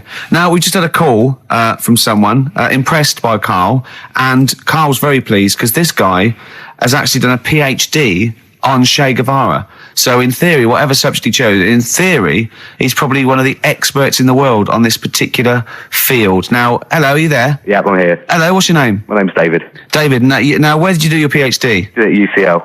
Did at UCL, mild college. And what was the actual title of the PhD? It was Che Guevara's influence on class struggle in Europe in the 60s. And what did you think of Carl's performance? I thought he did really, really well. The only thing, I'd never heard those last words before. So Carl actually knows something you don't know. Yeah, possibly. Although you presumably not take that as verified information. You probably wouldn't take everything Carl said as gospel. You'd probably look it up yourself, would you? I probably would have a look, yeah. Did you know about babies' eyes? Sorry? Did you know that babies' eyes don't grow? I didn't know that. You see, that's why you shouldn't take things Carl says as gospel. Because it come out with something, vaguely intelligent, and then say, "Did you know about babies' eyes don't grow?" Any questions that you'd want to test Carl on? Any thoughts? Anything he missed there on the history of Che Guevara? I think he did really well, and I think he should be congratulated. Because Carl has problems with understanding why people are interested in history, and even though he's been reading these books, he keeps saying, "Why does anyone care about history? Why is it important?" What would you say to Carl? I think he should maybe then look at who Che Guevara did influence and why he still influences people today. Yeah. Well, he knows that he influenced Citizen Smith, and he knows that if McDonald's ever wanted to swap Ronald McDonald for Che Guevara, it would cost him an awful lot of money. So he is trying to apply it to the modern world. He is having a go. Well, maybe you should think like why Rage Against the Machine have him on their T-shirts. Good point, Carl. Why do you think of that? Why do you think they have him on the T-shirts, Carl? I don't know. Maybe that was the design of the T-shirt. Maybe they wanted another T-shirt. Maybe they wanted Ronald McDonald, but didn't have any in. Sure. And they said, "Oh, we'll have that one there then." Well, thanks very much. Just before you go, do you think Carl would be an interesting subject for a PhD? Yeah, very much so. Yeah. Okay. Well, if you're not, well, hopefully one day you'll become a professor, and you can maybe set that as some coursework. I could do, yeah. Carl Pilkington. Imagine that. Cheers, Dave. Imagine having an MA in Carl Pilkington. Thanks very much, Dave. Okay, bye. Cheers, bye. That's good. My teachers never did that. What encouraged you in that way? Never said well done. So, Really? Yeah. But you never showed up. Yeah, you have to be in the same room. They were too busy saying, "Who are you?" yeah. No, but Mrs. Matthews, me head teacher. Oh, let's not lay into Matthews again. Oh, not Matty she Matthews. said Not Grimble Matty Matthews. I'd never be a high flyer. If she could see you now. What did she say? You'll never be a high flyer? She said that to me, mum and dad, Really? on a parents' evening. And that was after I'd played the drums in Little Donkey. She clearly didn't know what she was talking about. Pinch of salt. Table 60. Lisa Tarbuck. That's Corner Shop. Lessons learned from Rocky 1 to Rocky. I love that guitar. That's great. It's real glam rock. That's T-Rex and Bowie. I was going to play some from Ziggy Stardust today, but instead I brought in a different album. I want to play a bit of Bowie. Is that all right? Oh, of course, yeah, always. Yeah, bit of Beatles. Still to come up, by the way. With the education of Carl, last week he did Che Guevara. He did very well. Yeah. Before that, the week before that, he learned all about Rasputin, didn't you? And this week you've been studying Hitler, haven't you? How does that go? How do you reckon that? It's a bit tough. Okay. I mean, I'll give you the full story later, Steve. Do you know much about him? No. So, they're all linked. All these stories I've been reading, they've all got a similar sort of thing going through them. They have a bit of a tough upbringing. Things aren't going well, and they seem to take it out on other people. Okay. But I'll tell you more later. Okay. Yeah, I don't think you can... I mean, I don't think Hitler and Che Guevara... It's the same thing. Che Guevara, when he was a kid, had like asthma. Yeah. Right? He wasn't an happy kid. Hitler. He only had one ball. Well, I was trying Right. to find about Yeah, seriously, he phoned me up in the week. I said, how's it going? He went, I've just skimmed it. I was looking for the testicle thing. Now, I don't know if they left that out or it's not true.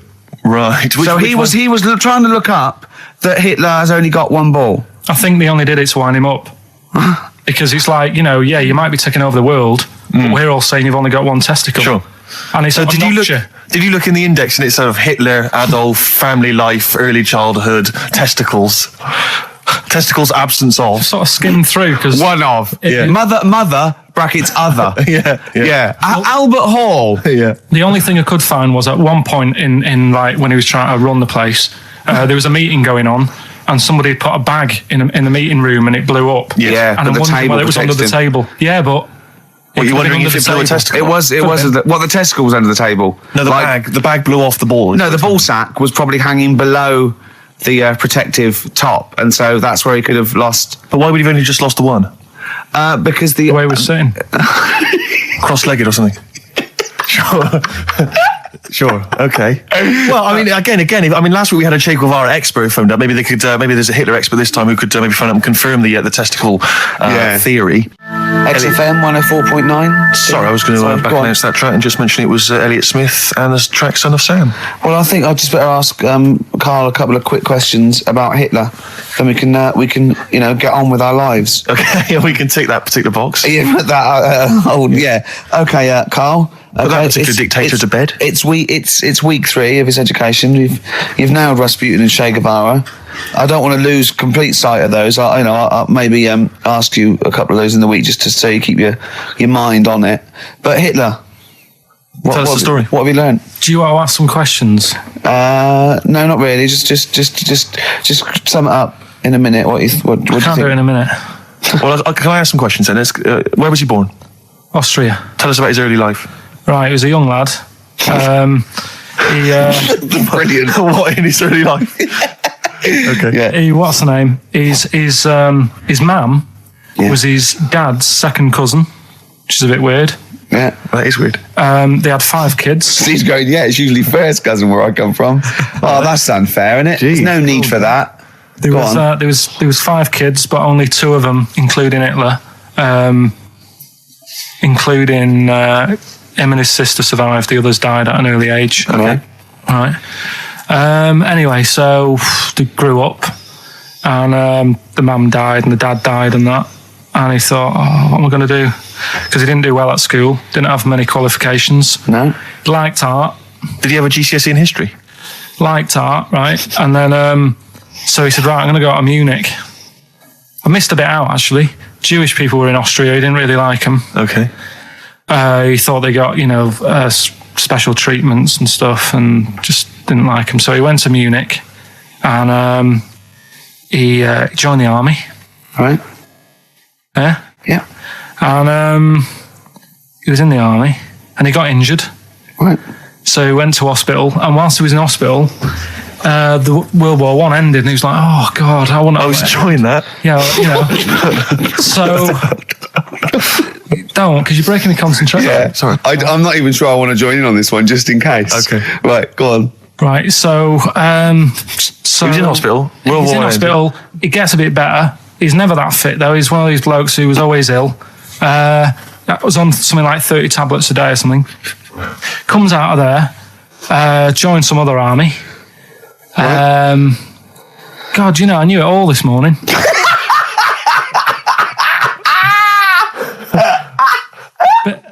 I can see it running to ground. I just see his face going, I'm not nailing the fact, am I? And joined another army, and he was Listen, let's try and help you. So Here's a good bit. I remember this bit. He thought that war to men, right, was like childbirth is to women. That's how important he thought he was. All right. Right? So it's like, you fight for 9 months, and at the end of it, you own something, right? Yeah. So he goes on and all that. He's in Berlin, Yeah. and he's fighting his way through, trying to take over countries and that. And he does. Does he do Berlin? Does he? sorry, wait a minute. Is he Chancellor yet? What year is it? So it's 35. Let's skip the kind of climb to power. Then he's now the dictator of Germany. Right, he's in charge, yeah. And this is when he gets his own back on the Jewish people and that, and he's got his own little armies, and he's setting fire to Jewish businesses and all this. And anyway, cut a long story short, Please do. He when he came to like fighting Britain, came a bit sort of unstuck. Yeah. Right, started fighting. Not back. so easy, is it? This world domination, Adolf. Britain was there. France was helping out. Yeah. Americans were helping out. Yeah. So oh god, so a bit late, but yeah. He goes into a bunker in Berlin. Yeah. And it's all kicking off. Yeah. And apparently, like, Germany sort of surrenders. Yeah. Says it's all over, forget it, we can't beat you. He was really annoyed with this, and he thought, I can't show my face around here. So he because it would be embarrassing. He's with his missus, who nobody knew was his wife, right? Eva, in this bunker. Yeah. And so he said, I've had enough of this. He shoots himself. Yeah. She poisons herself, and the chauffeur buries him or something, or burns him. Right. And in all the time he was in charge, 50 million people died. So that's 1918 to 1945. Yeah. Between it felt like that.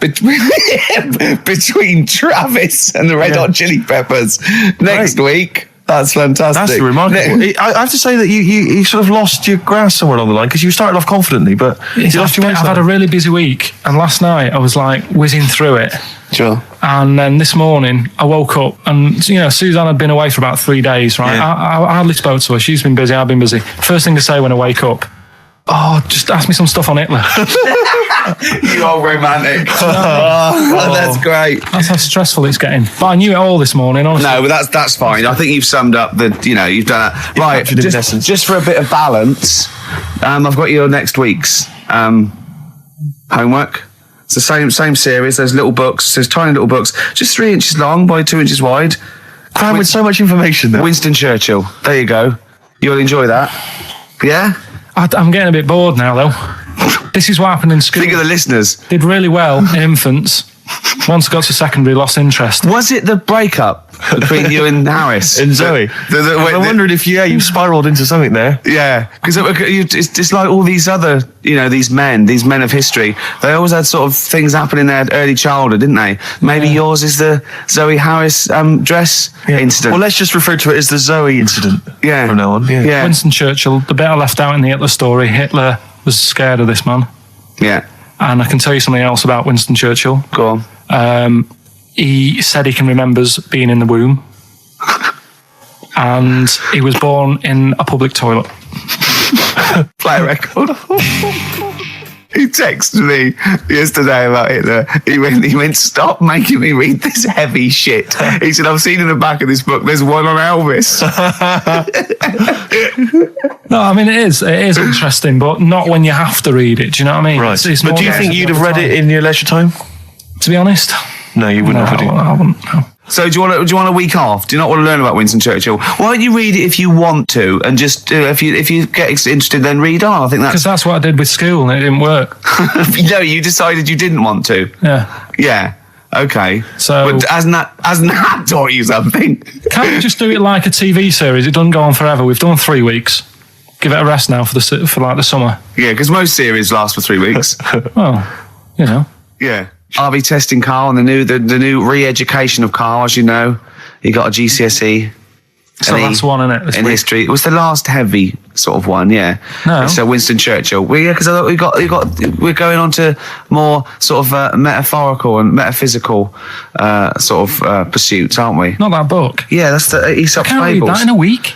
You don't have to read it. Right, Just choose the ones about the foxes eating penguins. You'll like that. It's time for the re-education of Karl Pilkington. This week, Karl was studying the life and times of Winston Churchill. What did you make of it, Karl? What did Churchill do for you? Right. Well, last week I made a bit of an error with Hitler. Yeah, you just tried to remember too much, and it was way too much for me. Sure. So what I've done this week, sort of flicked through, got a few of them basic facts. Yeah. And what I've learned, right? Bit weird the way all these people have something in common, that they're all a bit weird when they're younger. Okay. They've got some sort of illness. Go on. Well, Rasputin, he wasn't well as a kid. Yeah. Che Guevara. Oh, this is Rasputin, the mad monk, wasn't well. Yeah. Yeah. Che Guevara. Yeah. Asthma. Really bad asthma. Yeah. Hitler. He was Only one ball. bit mental. Yeah. Only one. His mother. He was a bit mental. That could be libelous. Yeah. And who have we done? And Churchill. Yeah. Then he got lost there. Very weak child. Was he? He only spoke to his dad 4 times in his whole lifetime. Really? Yeah, didn't get on with his dad. Right. And I think one of the times when his dad spoke to him, he was having a go, saying he didn't do as well in the army as he wanted him to. Right. So that's pretty sad bit I picked up of it. Yeah. Anyway, So that spurred him on anyway. yeah. I'm not going in all the ins and outs. Very important bloke. Okay. No, seriously. I mean, Yeah. your dad bought the tapes, didn't he? Yes. And I can understand why.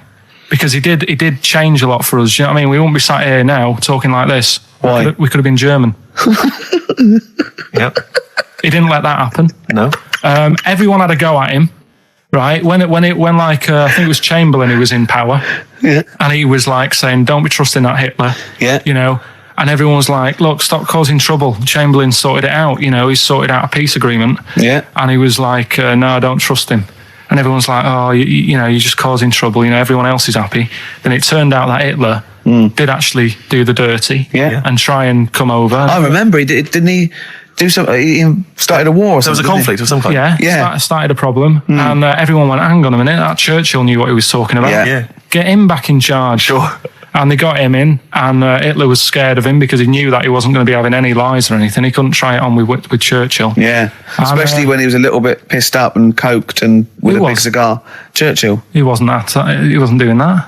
I think a lot were during the war, in the war cabinet. I think they had to have things to keep him awake all night and stuff. And he certainly liked a brandy. Rick, Winston Churchill was coked up, was he? I mean, sorry, this is something I wasn't aware of. If there are any historians listening, if I'm wrong, I'm Was that in very the sorry. World at War? No, I don't Winston think Churchill so. was- Any I don't think historians or experts on war? Did Churchill and not some of the other people during I think the First and Second World War take a little bit of cocaine? So when he said that Doctors certainly used to. Hitler liked cakes, would they be like the funny sort of cakes? No, he probably did like a little bit of Madeira cake. Right. Yeah, that's probably nothing like that. Sorry, carry on. So anyway, He beat the Bosch. yeah, did all that. Oh, that's steady on. His personal life's nothing to do with it. And the most amazing bit is, right, he wasn't fit, and he had a couple of Well, strokes. he's a good-looking bloke in many ways. Well, he had a couple of strokes, but he had a stroke on, say... We've had that. He beat the Bosch. He we liked to talked have a about couple of beating the strokes. Bosch, yeah. Let's not get into innuendo, Carl. It's stupid. Right, say he had like a stroke on a Tuesday. He was up and fighting again on a Wednesday. Really? He was a strong bloke. Yeah. And then he died at about the age of 86 or something. He's a good lad, wasn't he? He was really good. Yeah. Is he the one you favour most of all? the I'd ones say you out of all, I mean, Rasputin, I don't understand why he got, like I said, I don't know why they made a book on him. No. No. He just didn't deserve it. No. Che Guevara, you know, he had his time, I suppose, and Yeah. did a bit good for certain people. Sure. Sorted Cuba out. Yeah. Doesn't really affect me. No. Hitler, I mean, enough said. Yeah. Bad bloke. Churchill sorted it all out. Yeah. And like I So said, your favourite out of the four of them, the of all those four, is Churchill. yeah, I think he's Brilliant. brilliant. I agree. I agree with you. I think. What I love with your kind of sort of summary of these people's incredible lives is the way that it's almost like I remember in Lookin' magazine. I don't remember Lookin'. It was the Junior Yeah, I TV remember Times. Lookin'. They used to have half a page, which was a comic strip, Yeah. summarising someone's life. You might have, say, 5-star, the story of 5 Star. Yeah, Johnny Mango called in again. He's become our sort of official researcher on this show. There is evidence that Queen Victoria in Balmoral, with a young house guest, Winston Churchill, used to consume cocaine-filled lozenges. So there you go. Also, MDMA was a precursor of sort of ecstasy, a derivative, and that was big in the day, giving soldiers, you know, a little pick-me-up. So it's not so mad, is it? It sort of Winston makes Churchill sense taking because cocaine, he is was it? into his speeches and that, and they say that coke gives you sort of, you know, the balls to stand up and say like, Not that that's a good thing. And No, you it's not. No. definitely not. No. Right, but apparently it makes you confident, doesn't it? So you can stand up and say, we're going to fight them on the beaches. Yeah. And all that, and sound like you mean it. It's exactly, yeah. When he was sort of like, a little bit pissed up with his cigar on, coked off his tits, he wanted to fight. He didn't care where it was. He'd fight on a beach. He didn't care. He didn't care if he got sand in his new trainers. Exactly. He was boozed up. Yeah. You want to fight? Yeah. That's why he was coming hard. He was very much. You got to think of him as the Liam Gallagher of his day. Yeah. Oh dear. Bad. Do you know what a fable is? I tried to explain briefly. Do you know what a fable is? I've got a rough idea. Okay, it's a thing that uses sort of metaphor, analogy, just to explain sort of morals. I mean, they're very very old for a start, and it's all. I'll give you an example of one. A quick one. Oh, the one about the dog with two bones. He goes to a dog's got a bone. He sees a reflection in the lake, and he thinks, "Oh, that dog's got a nice bone. I'll have that." And as he goes to get that one in the reflection, he drops the one he's got, and that's one about I think I was told one when I was younger. Go on. I think it was one. This young lad, he's got a dog, right, and he sort of is about 8 years old, and this dog, he's had it since he was about 4, and it's a bit tired now, and he chucks sticks for it, and it doesn't go for it, and he's saying to his mum, "Oh, I want a new dog because this one's useless. It doesn't do what it doesn't have any fun with me." So they say, "Oh no, but Rover's a good little dog. You should look after it." And he's like, "Oh, I don't like it. I want a new one." So they buy him a new puppy, and it's running around, yapping about, and he's loving it, and he's playing around with it in the grass. And then one day he goes to the park and he's messing about and rolling about with it, and he falls into the lake, right? And the little puppy's like yapping at him, and he's going, help me, little dog's yapping. And then the old dog comes and gets his collar, and it pulls him out of the lake, and he goes, "Oh God, why did I forget about you? You're the better dog." And he loved that one again rather than the puppy. I got a feeling that was Lassie. Well, yeah, that was an episode of Lassie. What's the moral? What's the moral there, Carl? What's that telling? What's that explaining through analogy? Sort of, don't forget the old. Look after old people. I remember there was one I heard once about a young boy who got trapped in a lake inside a cage. But he loved his trainers so much he wasn't going to get them wet. But even though he had to get out there, and even though he thought that was the important thing because it's material value, he actually drowned, and the trainers were no good to him then. Star Sailor. Now listen, I'll give this one. This is an easy one. Now just think just what it means. They're not that hidden. They're not that cryptic. Just think what this means, okay? Okay. When the hares addressed a public meeting and claimed that all should have fair shares, the lions answered, "A good speech, hairy feet, but it lacks claws and teeth such as we have." How would you use that? No. What do you think that means? This is translated from the Greek or something. I don't know. It was Aesop. Where's he from? Greek. Yeah. So shall I do it in my own language? Okay. So what would happen if there's hares and they have a meeting in the jungle with like loads of lions and go, "Hey, hold on, wait a minute. I think we should all be equal and share everything. All right?" And the lions go, "Well, yeah, it's easy for you to say. We've got claws and teeth." Yeah. What does that mean? It's saying like, of course the hares want that because it's better for them. The lions get nothing out of it because they're already king of the jungle. That's right. So it's negotiating from weakness. Anyone can negotiate from strength, but negotiating from weakness is it's be lovely. It's a lovely utopian look at the animal kingdom. But the way you said it is better than the way they worded it. Well, that's because Ricky's very much the modern Aesop. I mean, many people have thought that. That's why he's getting a lot of awards with the TV show. For him, that's a fake. So look, I'll take that home and read ones you like and tell me about the ones you like, ones that click. I don't care if you only come in with like one or two. Go, I'll tell you what, Rick, there's one thing that I've learned from that. Because sometimes you can know all these phrases and until something happens, you don't think, everyone's heard, I don't know, to err is human, to forgive divine. And then some, might happen. Do you go, "Oh, that's what that means. That's amazing." Well, you were studying Aesop's fables, weren't you, this week? Now, I'm going to be very liberal here and let you talk about it. It's not a test. I'm not, hey man, just like chill out. I'm not this like rigid sort of, box in society. Just tell us your views. Just tell us your vibe on Aesop. Tell us something. What have you learned from these fables? He made a bit of money out of something that's quite simple. I don't know if he did make any money out of it. I mean, I think it was published like thousands of years after his death, but go on. Yeah, they're just little stories. I mean, enjoyed them. Yeah. Didn't learn anything from them. Okay. Or did you, you see? Because it's teaching through sort of like metaphor and analogy, and maybe it all seeps in and it's all subliminal, and maybe in a way your subconscious is teaching you. No, it's silly, Ricky, it's silly. If the stories were done in like a real way, that there's like a man and a woman, and it's a little story that something happened to them in life, then you learn something. But it's all about, a gorilla and a fox are walking through the woods. How often does that happen? Sure. So you're saying if it was more like if it was more true to life, If it was more like yours. real stories, like a kid on his grifter and a magpie pecking at his head, or two frog boys with webbed hands. I mean, if it was real stories from real life that people could believe, actually happened, maybe it would teach us something. But why not do that? Like take a real situation, say like the So Solid Crew guy, yes, going down for carrying a gun. Use that in some way.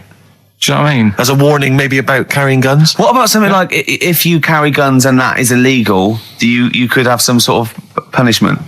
Yeah, that's good. So it doesn't bother you then that the fact that these fables have been used for many, many generations to educate maybe young children or even older people, the fact that they've served a brilliant function and they've become classics, that doesn't bother you? You've seen through them? Well, they don't always work. Okay. When I was out with Rick the other day, he brought one up. I told him the one about the two mice, the industrious mouse, who throughout the summer he would be storing berries, nuts and berries, and he'd be storing it, and the other mouse would just be eating off the trees and running around and having a laugh. And they go, well, you're going to become hungry. And we'd go, oh, I'll worry about that when it comes to it. And they'd do that, and he'd be storing his nuts and berries, and autumn came, and the mouse was still playing and not doing anything. And then winter came, and the silly mouse was like shivering, and he went and knocked on the mouse's door and went, I'm freezing and I'm starving. And the clever mouse said, well, I told you, didn't I? You should have been storing your nuts through winter like I did. Come in and share mine. And what did you say, Carl? Well, and the moral of that is whatever.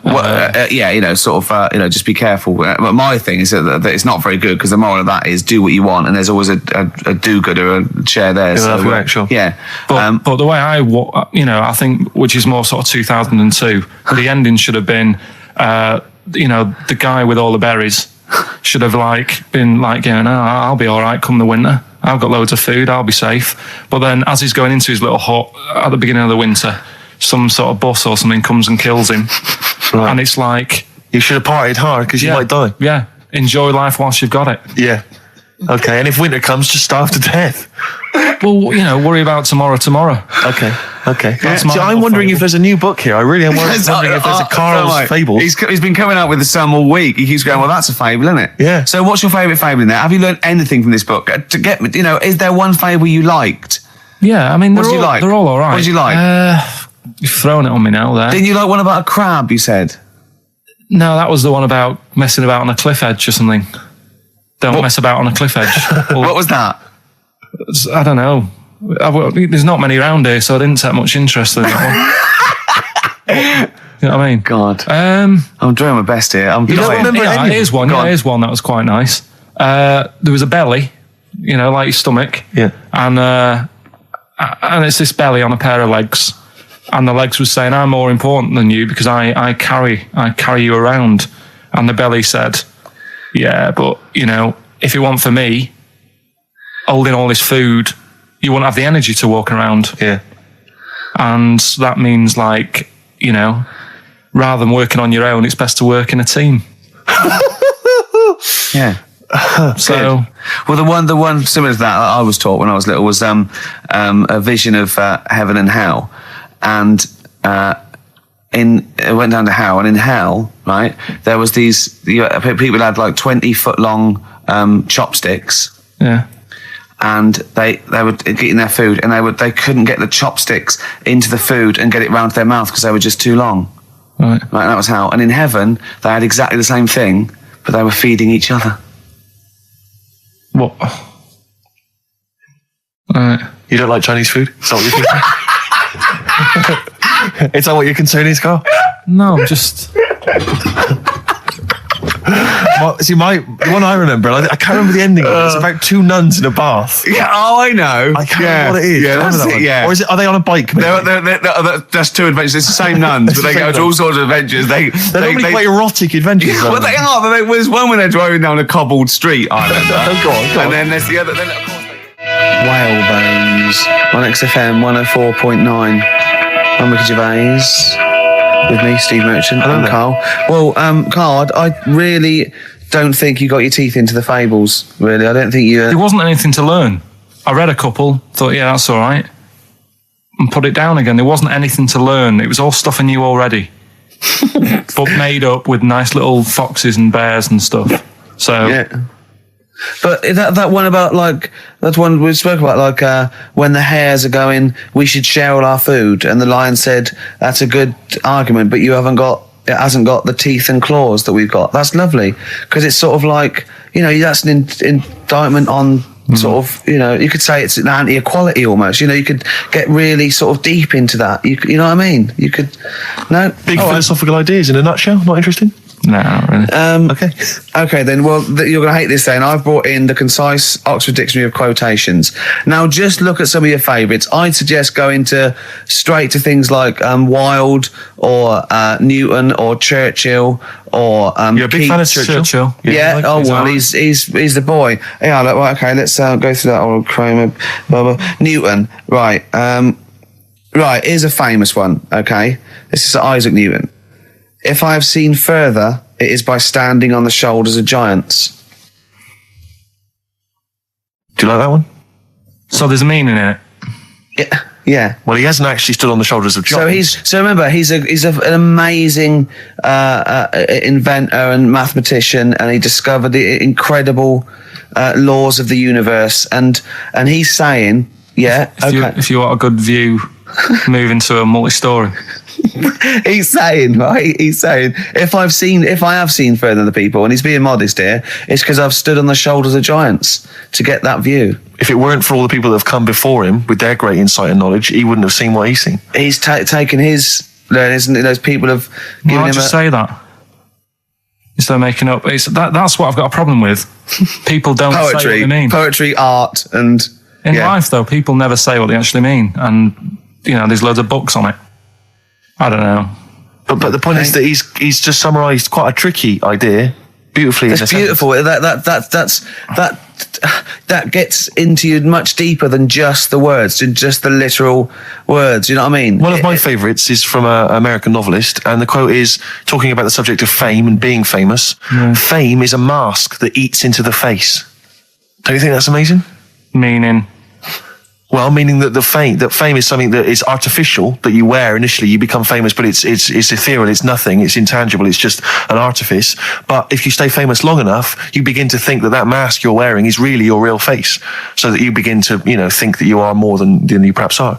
Do you see what I mean? In the way that fame and power can corrupt. Well, who said that? It's an American novelist, I forget his name. Yeah, it's all right. Yeah, there's something in that. Yeah. Okay.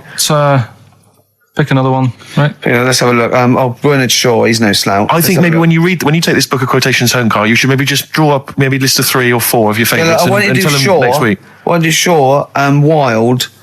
I look at Shakespeare as well. He's... Are you a fan of Shakespeare? No. Go on, what's your problem with it? Just the way they speak. I can't follow it. Yeah. Do you like West Side Story? It's really old as well. I can't relate to it. It's like years and years ago, isn't it? That's why I like Churchill. Because 1940s. Yeah. Look at this. This is Shaw, okay? There are 2 tragedies in life. One is not to get your heart's desire. The other is to get it. Again, how would you see that in your little... Well, that's one homework then. I'll mark that. That's your homework. You got to work that out. You've got to tell me what you think of it. Say again? Don't ask Suzanne. It's there. All right. There are 2 tragedies in life. One is not to get your heart's desire. The other is to get it. Okay? Take that home with you. And we'll be hearing Carl come up with some amazing quotations next week. Yeah, pick out your favourites. Well, just read that book anyway. Can I just say, this is one of a beautiful, it's Keats, right? What do you think of this? A thing of beauty is a joy forever. Its loveliness increases. It will never pass into nothingness. See, this is just like how it was at school now. The last couple of weeks have been quite interested in what you've been giving me. Now it's really like, Okay. I really don't care. Now what about this? Now I'm not I did interested. philosophy, and philosophy is obviously the quest for knowledge. And look. Listen to this though. This is what Keats came out with. Philosophy will clip an angel's wings. Isn't that beautiful? Yeah. Don't be constrained by what's dream a little. You know what I mean? Just go beyond. I don't agree with it, but it's a lovely bit of poetry. Yes. Yeah. So you're going to read that for me, are you, Carl? Yeah. Just pick out 5 of your favourites. Yeah. The ones that mean something to you. And then next week I'll bring you in pictures of animals. Brilliant. Okay. We'll do it. Okay, and some sweets. Black Rebel Marks out of whatever happened to my rock and roll. Well, near the end of the show, just time for the re-education of Carl revisited. Still got Nick Cave to come, haven't we? Absolutely. Now, Carl, you read a quote book. What did you learn from it? Tell us some pearls of wisdom. Just keep it down to 1 or 2 your favourite things and why you like them. Right. Well, you said just pick a couple. Yeah. Right. So I wrote a couple down last night. And what I did, so they weren't boring. Right. I've sort of. I don't think you can ever be boring. No. Go on. But what I've done, I've took like different ones. So I've took a good one that I think, that's a good quote. That was worth putting in a book. I've put one that isn't really a quote, so I don't understand it. Oh yeah. One that isn't clever. and a funny one. So a bit of variation all out of one book. Oh, how long did this take you? What did you do? Did you sort of like sit? About half an hour last night. And did you sit sort of like quietly at a desk or something? No, just in the lounge with the telly turned down. Oh, right. Just to give a bit of light to the room. Just had it on, but turned down. Have you figured out lights yet? So the first one, never heard of him. This guy called Dean Axon. Right. And this is a good one. He said, the memo is written not to inform the reader, but to protect the writer. That's good, yeah. Stuff, that's very good. That's It relates a lot to, office life and so on. Yeah, modern world and that. Right, so then, thought, so I wrote that down because I liked it, and that's what he said to do. Second one isn't really a quote, it's more of a poem.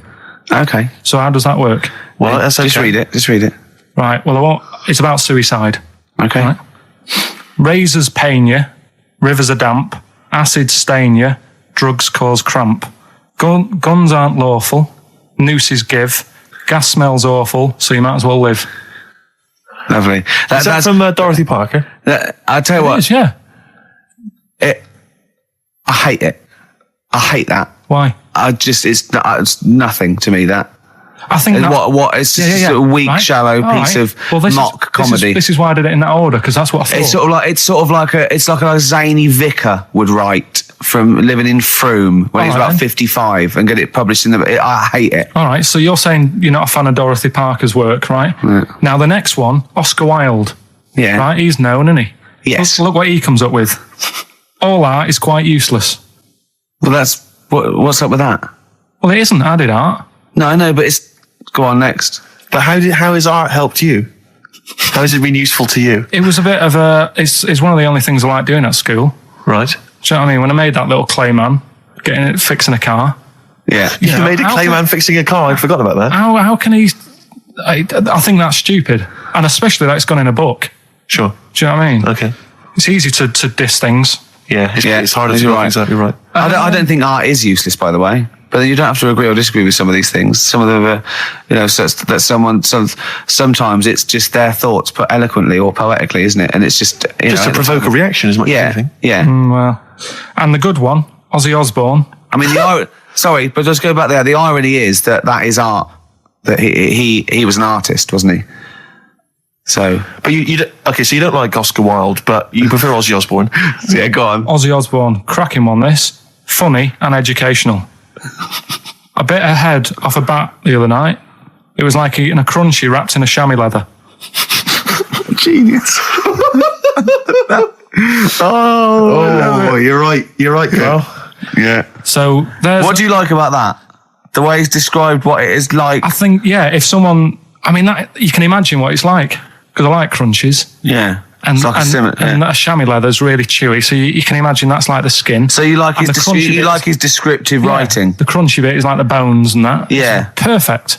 But you know, Carl, it's interesting because you've analysed Aussie there, and in a way, that is the first step on maybe doing a new English GCSE. Yeah, you know, being able to study you said language why you and liked understand it. and You said because it describes what you've never eaten about yourself. Yeah, but my teacher, Mrs. Kane, if I would have come into school with, a quote by Ozzy Osbourne, she wouldn't have been happy. Really? Do you know what I mean? And that's the difference between. She'd go, right, Carl, get your horse and go home. Well, listen, though, we were talking about other quotes. Yeah. Neil Armstrong. Yeah. Do you know his one? Yeah. what one giant leap for mankind. Do you know it wasn't meant to be that? You know, it says it's one small step for man, one giant leap for mankind, right? Yep. It was meant to be, this is one small step for a man, Right. i.e. Yes. me, the individual, on a microcosmic level, one giant leap for mankind. And he mucked it up, because if you say this is one small step for man, one giant leap for mankind, man there means mankind. I know, it's embarrassing. So you shouldn't give people, he's not a trained actor. That's true. He's enough. more of an astronaut, to be Has he won honest. any awards, Rick? No, there are no awards. Is he BAFTA nominated? Don't think so. But listen, right, he said another quote as he got back into the rocket. Have you heard about it? Go on. We're running out of time, and I'm just wondering whether it's worth saving as a bit of a teaser for next week. What did Neil Armstrong say as he got back into the rocket? Yeah. Is it going to Chocks be away. something like, that was boring, wasn't it? The mic's not still on, is it? Yeah. They're not still listening. Well, that's what I was saying to you. He could have said that, and it would have That's still not gone down. cheese. It would have still gone down as an amazing quote, wouldn't it? Well, listen, I think you Buzz should save Aldrin it, went, Carl. you tosser, I was meant to go No, first. I'll tell you what we'll do, Carl. We'll squeeze it in before the end of the show, because Ricky, you got to play your song for the lovers. Oh, we should yes. play this. I don't think we'll fit it in. We might have to save it. Don't worry, we'll see what we can do. Well, Let's next play, week, by the way, you've got happiness quotations, a collection of thoughtful words and beautiful paintings. I'll just give you an example of one. Happiness is a perfume you cannot pour on others without getting a few drops on yourself. Lovely that, isn't it? Brilliant. You can't be happy with that. This is song Nick quick. Cave and the Bad Seed from the Boatman's Call. It's a beautiful song. Any song that starts off, I don't believe in an interventionist God is all right by me. And this is Into My Arms. Nick Cave and the Bad Seeds, Into My Arms. Well, that's it. We've run out of time. We have indeed. So no time for Carl's quote. That'll have to come next week. Yeah, we'll save that for next Neil time. Armstrong. Well, I hope you enjoyed it. Goodbye. All right, Rick. Come on, sound a bit chirpier. It's not that depressing. Well, yeah. Sports next. You know how excited you are? Go on. You love the sport, don't you?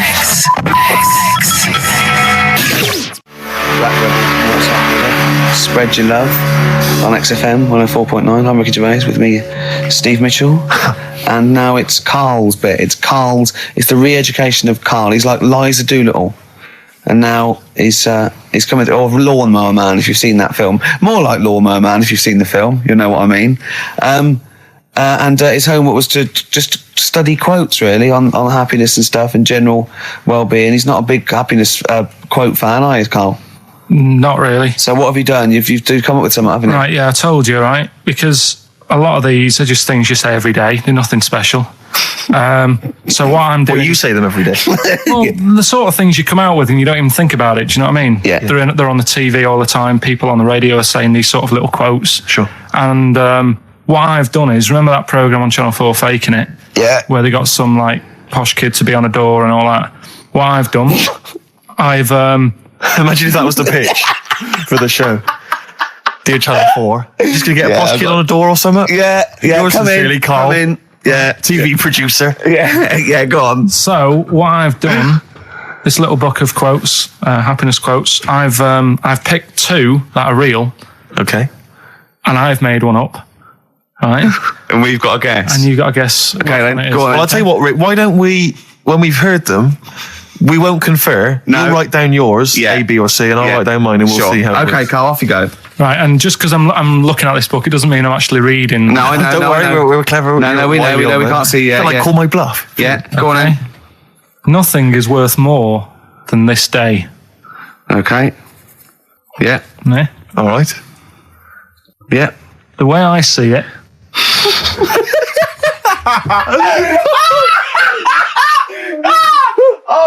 Oh God! My head's gonna burst. no, hang on. My head's gonna burst. No, Hang no, on. this might not be Carl's. It might not be. How do you know I haven't tweaked them a little bit? Yeah. Good Okay, point. fair Good enough. point. No, good point. The way I see it, if you want the rainbow, you got to put with the rain. Yeah. Okay. All right. All right, yeah. Okay. Hang on. It's not here. Come on. Cat food. Cat food, come on. It stinks a bit, but if you don't put up with the smell, the little kitten will die. Steve, I don't know what to say. I don't know what to say. Imagine this in faking it. Imagine their faces when he says that, and they're going, "Oh my god." Oh. Carl, play a song, mate. We'll have to confer on this one. Hi, Blair. Well, that's just amazing, Carl. Just read them again. Two were real, one was fake. Go on in. Right. First one. Nothing is worth more than this day. Excellent. Next one. What does that mean? Well, cherish now, cherish your time. Okay. Because you can't get it back, and you know that's the way I saw it. Carpe diem, whatever it is, seize the day and all that. Okay. If you want the rainbow, you've got to put up with the rain. Yeah, of course. Yeah, rough with the smooth. You know, it's not all plain sailing, but you know, rainbow's beautiful, but it comes because of the rain, which you might not like. So make the most of everything, and good. Cat food doesn't smell good, but if you don't put up with it, then the little kitten will die. Right, now, Carl, that is a good effort. Now, that one's yours. I mean, obviously, right? Right, no, but it's a good effort, right? I mean, it slipped seamlessly into the others. Yeah. Don't think it didn't. No, but it's good. I mean, we knew it was that one. But what I will say is, it's good, but what you don't know, maybe subconsciously, is, I mean, it's very similar to the putting up with the rain and the rainbow. But that's good. Why do you think that? Well, what does mine mean? Well, even though it smells bad, it's good for something. Right. So I didn't look at it like that. What did you look at? I kind of thought... Was yours more specifically about cat food, generally? Because you know, normally it's an analogy. Yeah, or a metaphor for something, you know, much bigger. Well, no, the way I mean, Dolly Parton, who I think did the rainbow rain thing, she wasn't specifically concerned about weather conditions. No. It was a sort of general idea. It's all about life. Yeah. Well, that's what I've done. Go on. Okay. I've used an everyday thing. Yeah. And put it with today's problems, right? Go on. So, like, my girlfriend, she might like to go shopping for clothes. I hate it. Right. But because I love her, I put up with it. Ah, that's nice. Yeah? Yeah. So, you love that little kitten. You can't stand the smell of the stuff you got to feed it. But because you love it, you go, well, you know, I'll put up with this just for a few minutes, and then I can, like, squeeze its head later and give it a little... Sorry. Can we go back? You know, stroke its head and stuff. Oh, right. Yeah. Sorry, it was a bit of a slip, was it? Squeeze its little head. Yeah, well, that's just the thing that I do with cats. Put it in a bag and drown it in a lake. I can feed it and then I can throw it against the wall. Exactly. So you didn't see it like that, did you? No, that's very good. So it's about love, is it? It's about putting up with the bad things for something you love. Yeah. Well, that's nice. But Carl, you seem now to be convinced and rather smug that you've tricked us and that you've fooled us and that we didn't understand it. Well, I say that's your fault, not ours. No, it's not, though. I mean, look, that man in Forrest Gump, he was a bit of a nutter. And he came up with the life as a box of chocolates thing. Yeah. Now, if that was in this book, you say, oh, yeah, brilliant, you know, good bit of work. But if he was sat here doing the show with you, you'd be taking the mickey out of him. Sometimes I feel he is. No, but Carl, I could. In fact, if people are out there, we're too lazy. Could you write down everything Carl's ever said? Because I think we could publish that. Yeah. He said one today. He saw my salamander. It's not a euphemism. He saw my salamander, and it's just sitting there in the tank. Your exotic pet. Yeah, and he's worried about there not being a lid on. And he said, I went, what are we worried about? He said, wow. He said it sits there for 24 hours a day, obviously planning to get out. Well, it's got nothing else on its mind, and it's the daft thing is, he has actually got the lid ripped up a little bit. Like, it's got nothing else to think about. And it'll be looking up there, and it's going to get out. But what's the worst that could happen? What's it thinking? What do you think it's thinking, this salamander? It's got its eye on the DVD player. I could have eaten me down the market. Well, oh God! Are they dangerous? Can I just say something? Are they dangerous? I think the salamander's thinking exactly the same things as you. I mean, to look at you, you've got the same expression on your face. You know what I mean? You're dressed in green as well. You've got a little round sort of Hamburglar type head, like the salamander. Very similar, and yet I think you bonded with it, didn't you? Yeah, but I probably would have tried to get out, but my little paper round bag would just hang on the door. Yeah. Yeah. some doctor or something who was into like the way bodies work. They got their head cut off. The doctor? Yeah, he was doing a bit of an experiment. And he cut his own head off? Yeah. Okay. And it was about, he said, when my head's in the basket, I'm going to blink my eyes. Right. Okay, sorry, hang on, let him finish. And, so the doctor has chopped his own head off, and he's told everyone, I'm going to blink my eyes. To he's in the basket, and he goes like, right, I'm going to blink my eyes about, as many times as I can. So quick, count them. And they count, and he got to like 15 before he Right. died. Now, this is how Carl told me that. Till Nick Frost explained that, Carl told me, he said, right, well, a bloke, right, he had his head cut off, and when his head was in the basket, he went, count how many times I can blink. And I went, well, that's rubbish. He went, no. And Nick went, well, no, he actually said, when my head's in the basket. And Carl went, all right. I said, Carl, do you know the subtle difference? Do you see the subtle difference? I have to say, though, guys, I still don't really understand what went on there. You've both lost me. The story is that a bloke who'd been found doing... you mean that Carl just explained it and that was a clear version? Because I still don't know what you're talking about, Carl. Well, this bloke had his head cut off for experiments against God. He was a doctor in the, in olden times. Yeah. And when they cut his head off... Why did they cut his head off? Because it was... he was executed. Crimes against... Exactly, he was executed, yeah. And he said to his assistant, when my head's in the basket, I'm going to blink, count how many times I blink and write it down as an experiment, right? Carl told it to me, like his head was cut off and he went in the basket, and when his head was in the basket, he looked up and said, count how many times I blink. Yeah. I love that. I love the difference in that story. Yeah. Both rubbish, Yeah. but one's possible and one isn't. You believe anything that you're told except when we tell you the truth. Right, here's one. Christ. Ghosts and that we got talking about. Sure. And Nick said, right, he said, you'll like this one. He said, my auntie was having loads of problems. Why are you whispering? It's not illegal to talk about ghosts on the radio. No, but He's hearing this. So the auntie's in the house and that, and furniture's moving about all the time. Oh, God. And they were like, no, Steve, he told me this one. This is such rubbish, mate. No, come on, let's listen. I'm going to leave it to you. I'm going to sit back and enjoy it. I'm just going to watch your face, Steve. right. Sorry, so I missed the beginning there, Carl. There's an auntie in the house. Basically, Nick's auntie. Right. In the house, things moving around all the time, and it was just annoying every time she tidied up. It was like, It's just annoying. making a mess. It was one part annoying to two parts scary. Yeah. So stuff was moving around all the time, and they said, right, we need an housekeeper. rather than having the house a mess, until we sort this Stop out. it! I've got the vicar coming round. Stop moving stuff around. Oh, yeah, go on. They said, That shouldn't be in the pants drawer. let's put all the furniture in one room, right? So just have one room that's a mess, and have all the others empty. Because I love the poltergeist can't really... It can move wardrobes around, but it can't open the door to put it in another room. Yeah. Poltergeist going, I'm just making this room messy. I wish someone would open the door so I could... Go on. Yeah, but...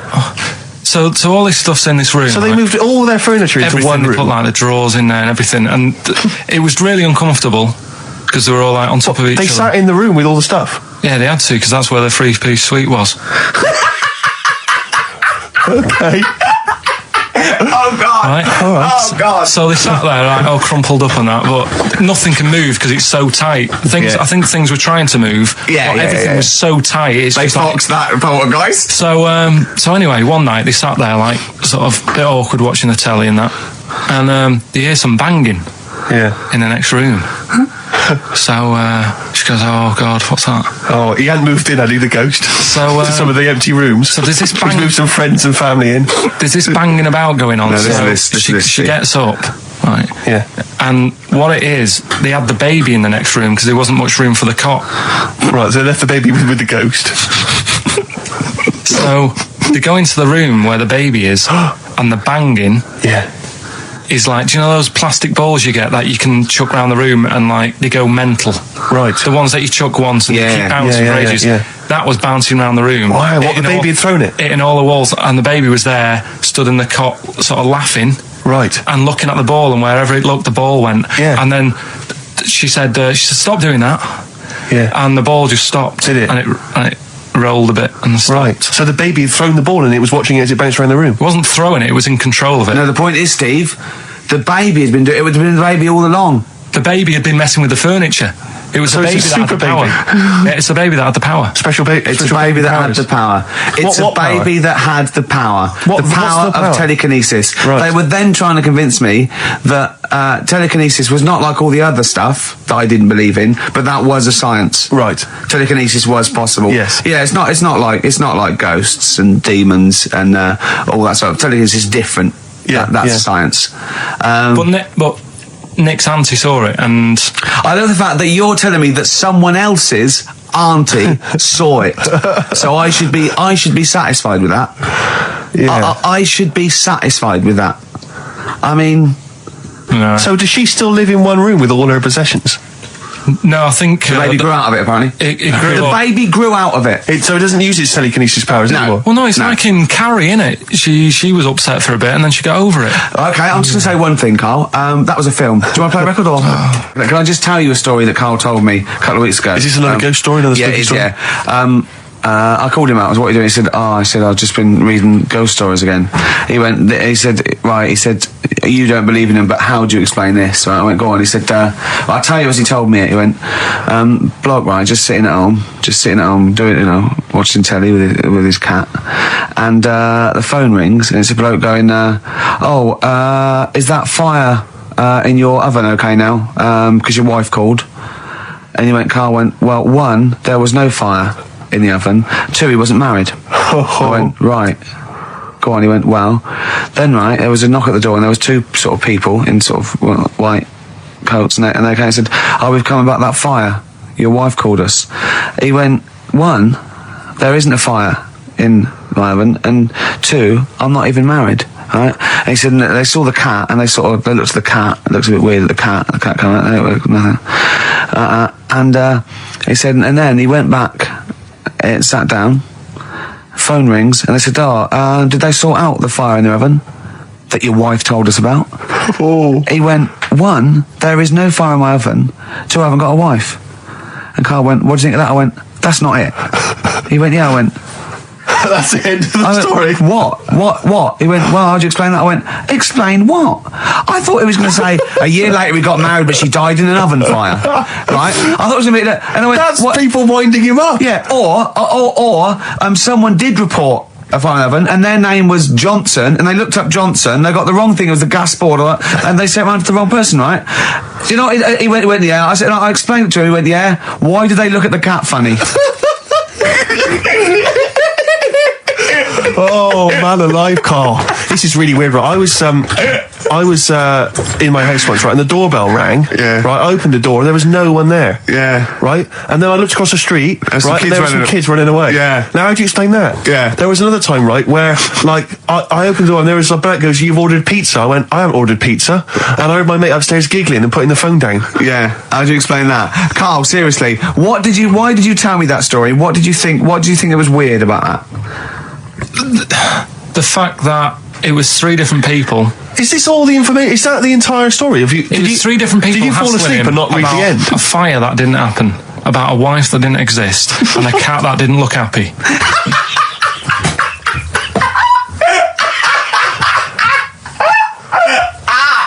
Oh, I'm gonna have a heart attack, Carl. What? I mean, why did they look at the cat funny? Because cats don't like spirits, do they? What? And the other blokes were ghosts. Yeah. Yeah, that's it. So these are kind of beetle about type ghosts. These are ghosts who walk the earth as the undead, just winding people up slightly. That's lovely. That is lovely. seriously, And a cat Carl- that did not look happy. But seriously, why would ghosts wander around just like winding people up? Oh, Maybe something did happen there years ago. Some fire. Some woman might have died in a house of a fire or something. Yeah. And it sort of all happened again. Bit of a- Yeah, it's certainly a mystery. I mean, if you don't it's a mystery. I mean, I can't. What's this book you were reading? You were reading a book, which is interesting enough. It was the 14 Times. Oh, Carl. Yeah. Well, I alive. don't know what to say. Carl, let me ask you now. Carl, you will be a little bit unnerved about this. Have you seen the film Jurassic Park? Yeah. You know what happened there? Well, according to the Sun here, it says scientists are planning to clone mammoths for a theme park. Look at his face. Look at that. He looks like a dog caught in the headlights of a car. He's terrified. I love Carl. He's sprung to attention Carl. there. Is that the best news you could have? Man moths.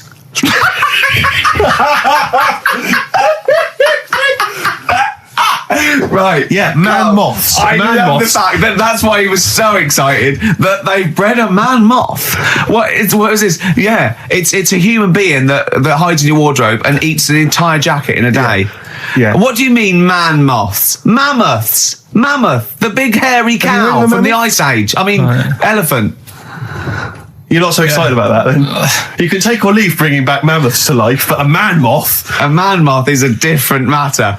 Oh, if we'd have never brought that up, he'd have gone and told someone now. Yeah. You know, they've bred an half man, half moth. This and is that's what how, we that's how mean. things start. This is what we mean when you hear these ghost Are you stories. slightly deaf? Is that it? When you hear these stories, is it?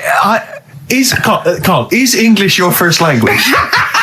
Are you actually foreign? Is that the thing? yeah. Should we When speak we say slower? foreign, we mean not of this planet. Yeah. Should we speak slower? Would that be a help to you? No, go on. Next What do you one. make of that? Do you think that's good? The Do you think that's idea good of to bring back mammoths? prehistoric animals. These giant elephants. They're slow, aren't they? It's not as if they're going to like get out and run fast and they can't capture them. They'd probably be a fence, to be honest, Carl. They'd probably be a fence. No, but I'm saying, but you're asking it as if like, oh, it could all go wrong, but it couldn't, could it? Well, Really? but the point was about Jurassic Park is they thought it wouldn't go wrong. They thought they had it all under Yeah, but control. that was And Have you learned dinosaurs. nothing from Jurassic Park, Carl? Dinosaurs would say, "Oh, think about it before you do it." But with a hairy elephant, it's not going It's not a to. concern for you. Would you go along to see him? Would you be interested in that? If it was in the area, He's great, isn't he? I'd love a queue, Nothing right? impresses No, him. but what I'd like to do is Carl sitting like Yoda in a little cave, and I'd just like to see people like Tony Blair and Stephen Hawkins in a queue, and they go and say, "Carl, got a bit of a problem." And thinking of cloning a man and a moth. Yeah. Problem? Yeah. Not an issue. No, if I'm in the area, I might cruise around and have a look at it. Otherwise, just don't send it near my clothes. Oh, that's fantastic. So it's just for a second. As the words "man moth" came into your head, how excited were you? I mean, were you both terrified and excited? For the moment when you thought that they'd cloned a man and a moth? I pictured What kind of face did he have? Did he have the moth's head or was it a man's head? just a little man head. Right, what was his face? What did it look like? He just was like a bit shocked. Perplexed, yeah. Yeah. It was like he'd been grafted onto the body of a moth without his consent. And when he was asleep, Yeah, he'd woken up. He just went in to have a goiter removed, Yeah. and they said, "We've He replaced woke your up with goiter with the body of a giant moth." Yeah. Is that all right, Mr. Jenkins? So he had the head of a little. Was it a little boy or a man? Little man, Right. Okay. and he's just bumping into a lamp. Just running into the. if you went into hospital and they'd done something, what's the worst thing they do, right? What would you rather have done, right? You wake up and you've got lobster claws for hands. Right. You wake up and you've got duck's feet. Or you wake up and you've got one horn coming out of your head. The worst thing, Yeah. probably the horn coming out of my head. Why? Get in the way. That'd be useful, wouldn't it, in fights and stuff? And for like parties, people would play Well, I suppose quoits. the lobster claws would also be quite handy there. Well, listen, I'm a big fan of that TV show. It's on digital TV. A lot of people won't have it, but Inside the Actor's Studio with James Yeah. Lipton. Yeah. And he interviews lots of big Hollywood stars, and he always asks them these same questions at the end. Can I just run a few of them past you? Go on. Okay. So, if you could do any other profession other than the one you do now, what profession would you do? Can you just change that to apart from a paper round? Apart from a paper round. Oh. If you do any other okay. profession, Carl. And it doesn't matter about like. It doesn't matter if you've got the skills or anything. In an ideal world, if you had the ability. Well, I think I'm about to buy somewhere, so I reckon something, using tools and like doing a bit of plumbing and that. So a plumber. Well, sort of an all-rounder. Right. A handyman. Well, yeah. Yeah. I think, you don't get paid that much, but it's useful, isn't it? So, But you get your own show, couldn't you, with Carol Smiley eventually? well, all that, but the money that you don't make, you save by not having to pay someone else to do the chores. Do you know what I mean? Okay, I don't know what that sentence meant. Right. No. A plumber, how much is the average plumber on? The money you don't make, you save on not getting someone else to do it. No, just think of that. No, look, break that sentence down. Are there any... Sorry, Rick. Sorry, but people who live in glass houses. Yeah. Anyway, let's just go back to Lipton quickly. We've got a couple to get through here. So, your favourite noise or sound? Favourite sound or noise? Oh, Is it me? no. It's not me. Hang on a minute. It's not me. Are you sure it's not me, Carl? I like Elvis. Noise. Elvis. Elvis. In the ghetto. The sound of Elvis. Elvis in the ghetto. Brilliant. Okay. Yeah. And your least favourite noise or sound? I don't think it should really be records and music. Noises, things that you hear at home or whatever. Maybe like a sound of a... The least favourite noise? Least favourite. The sound of... Probably like... sound of ghosts? Fire engines and that. Right. That's annoying. Except if your house was on fire, presumably. I think it's a bit unnecessary. You think they're just doing it to wind people up? I live on like a busy street and it's happening all the time, and it is like just sort of have a blast of it and people will hear it. You don't have to keep it going. Yeah, so, sure. So that is pretty annoying. And if heaven exists, Carl, when you get to the pearly gates, what would you like God to say to you as he welcomes you into heaven? What would you like God to say to you? Who asks these? What show's this? It's a programme where celebrities are interviewed by a guy, an American interviewer, and he always asks these questions at the very end.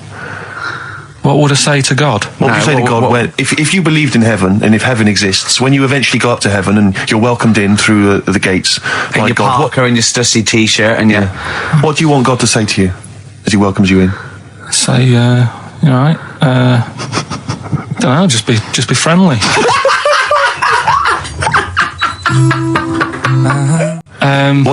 Is this something that happened to a friend of yours, or is this? No, I read about it. You read about it, okay. There's this little lad, right? Okay. First of all, it's years ago, right? When they didn't have decent doctors in like every town and that. Yeah. And this little kid is dead ill, right? Yeah. And the local doctor.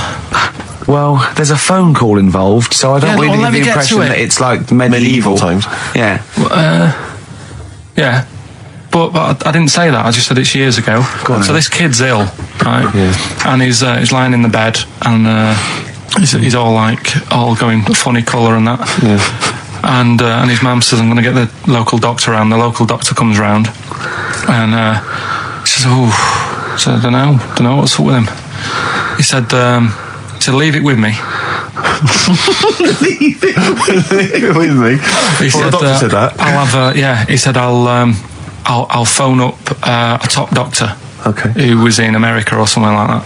And so he goes to the phone in his office and he calls America, and because it's years ago, the phone line isn't that good, it's all crackly and that, right?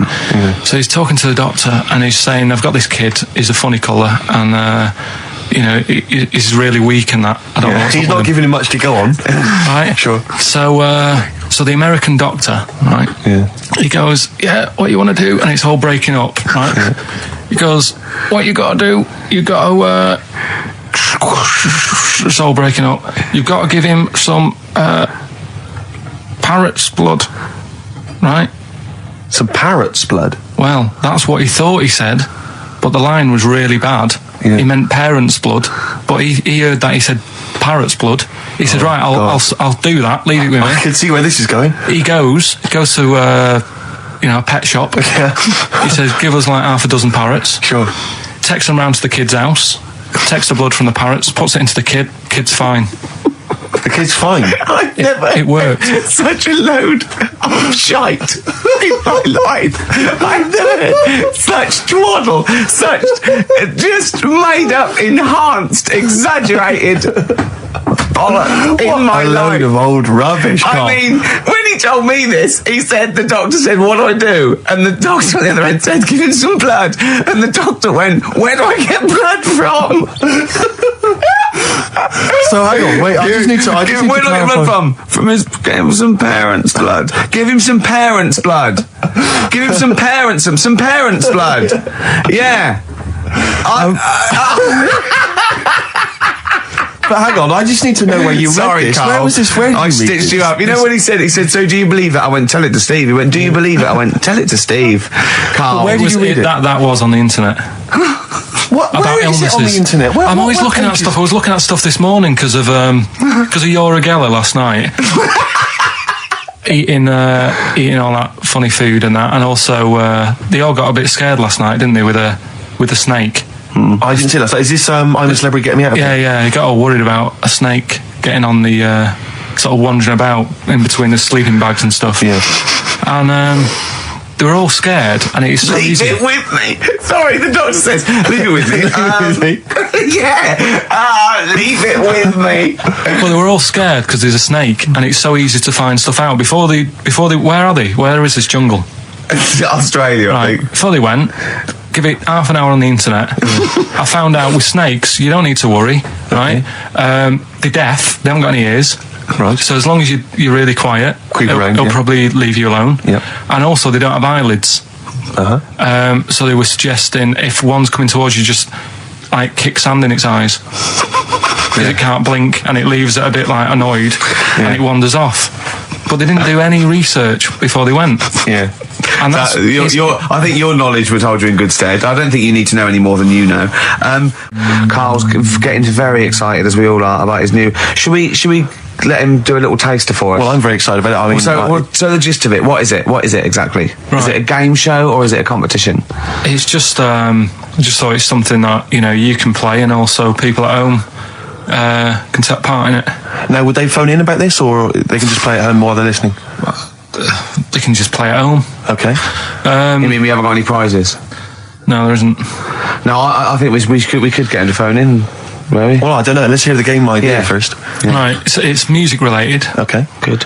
And what I do is I sort of tell a little story, Okay. and that story makes up a song title. All right. Well, it sounds ambitious. So Is it a cryptic clue? could be. Say like this, right? Oh, dearie me. Oh, dearie me. Say like this. This woman, right? She's pregnant. You know the answer to this one, so don't be saying anything. This Okay. is just aimed at Steve. Okay. Right.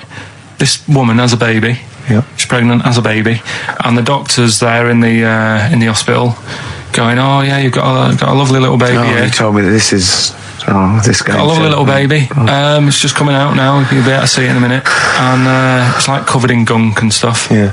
And he's going, yeah, it's nearly here. It's coming out. I see its little head and that, and he gets hold of it, and it's full of all this gunk, right? The baby's full of gunk. Yeah, like the Covered in gunk or full of gunk? covered in it. Right. And he goes, here you go, get hold of your baby, and he drops it.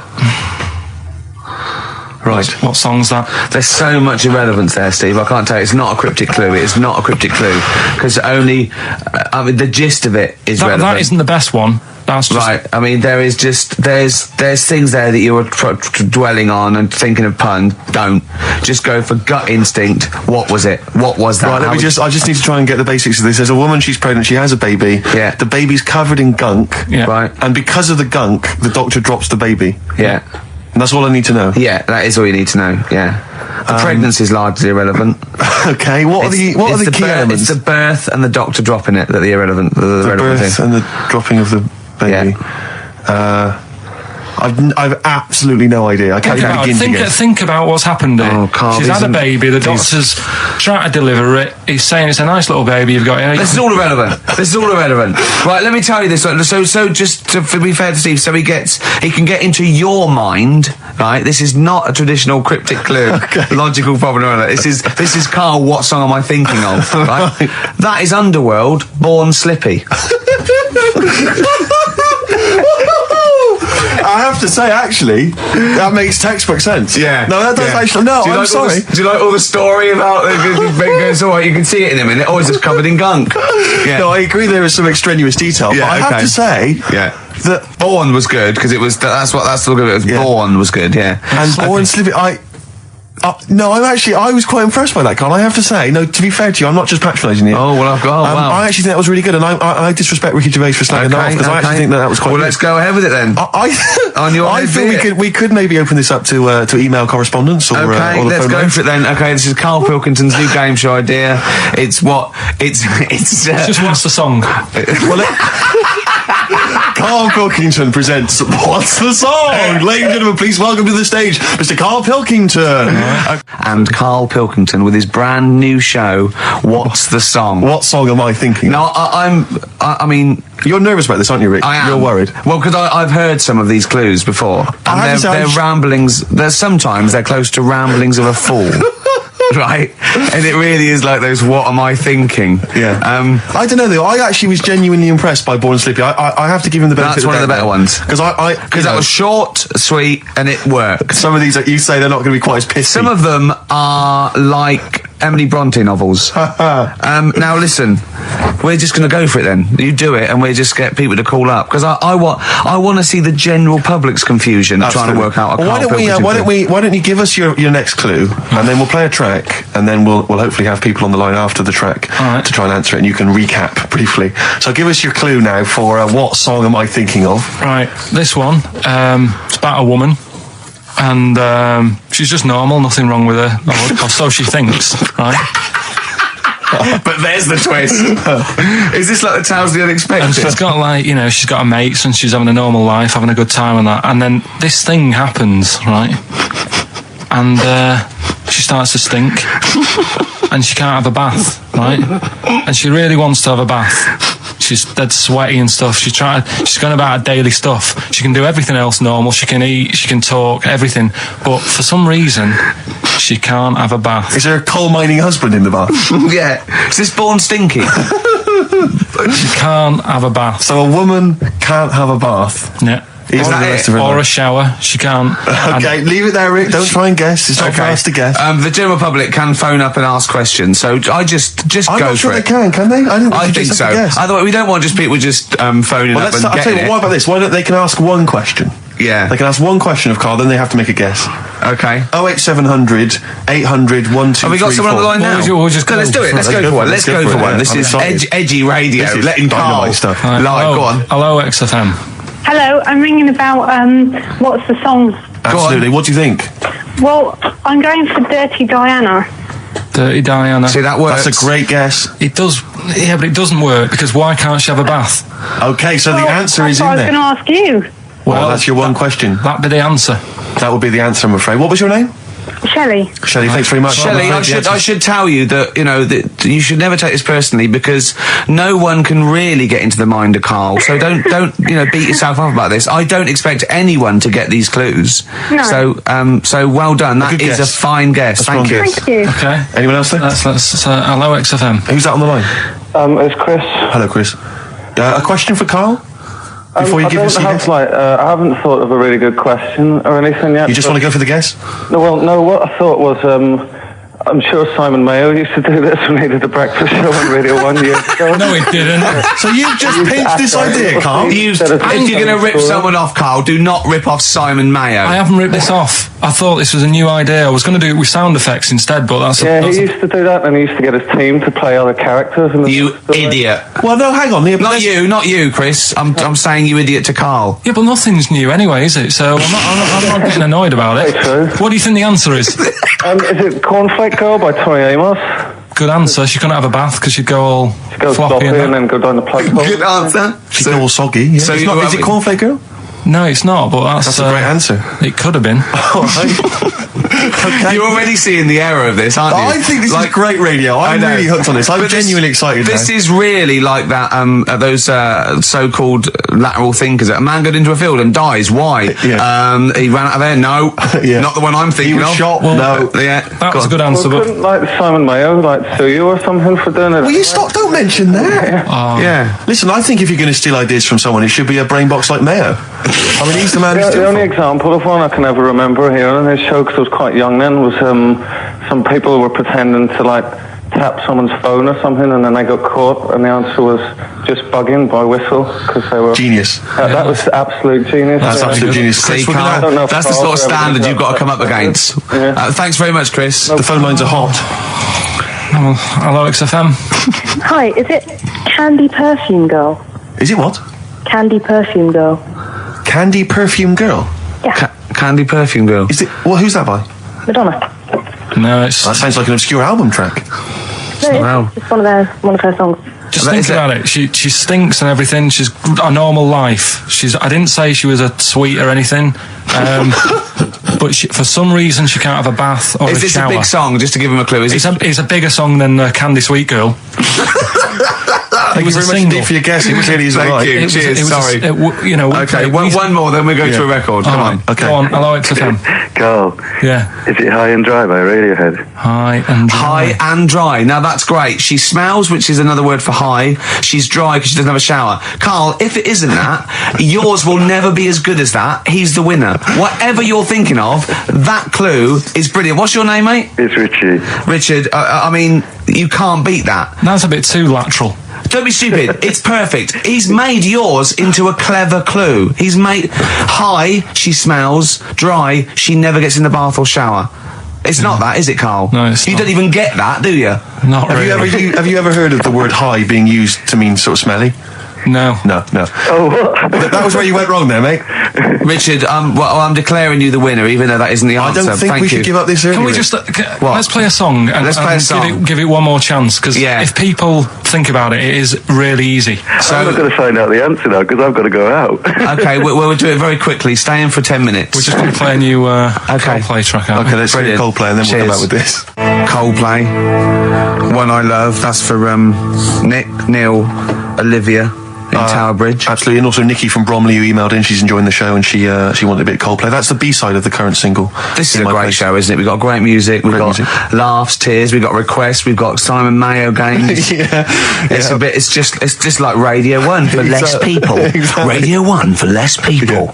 This is great, isn't it? So go on then. So listen, Carl, you were so excited about this game, weren't you, earlier? You came in with a But I hop, knew it skip would and a leap in your fall step. flat. Although I must say, the phones are going mental. We're going to have to take This is some it, more no, calls. people love I mean, Carl. High and Dry is great. I mean, it works. That's it. Can we have a very quick Just recap in case someone's just very joined in. quick Can you recap. make it so High and Dry doesn't work now? Give us a bit of information that makes it different to High and Dry, or can't So you for those that do have just that? tuned in, Carl describes in a roundabout way a story which somehow is representative of a song. Is that song right? title. A song title. Yeah. Okay. So this woman, she's all right. You know, she has a normal life, Pretty much. kind of. Yeah.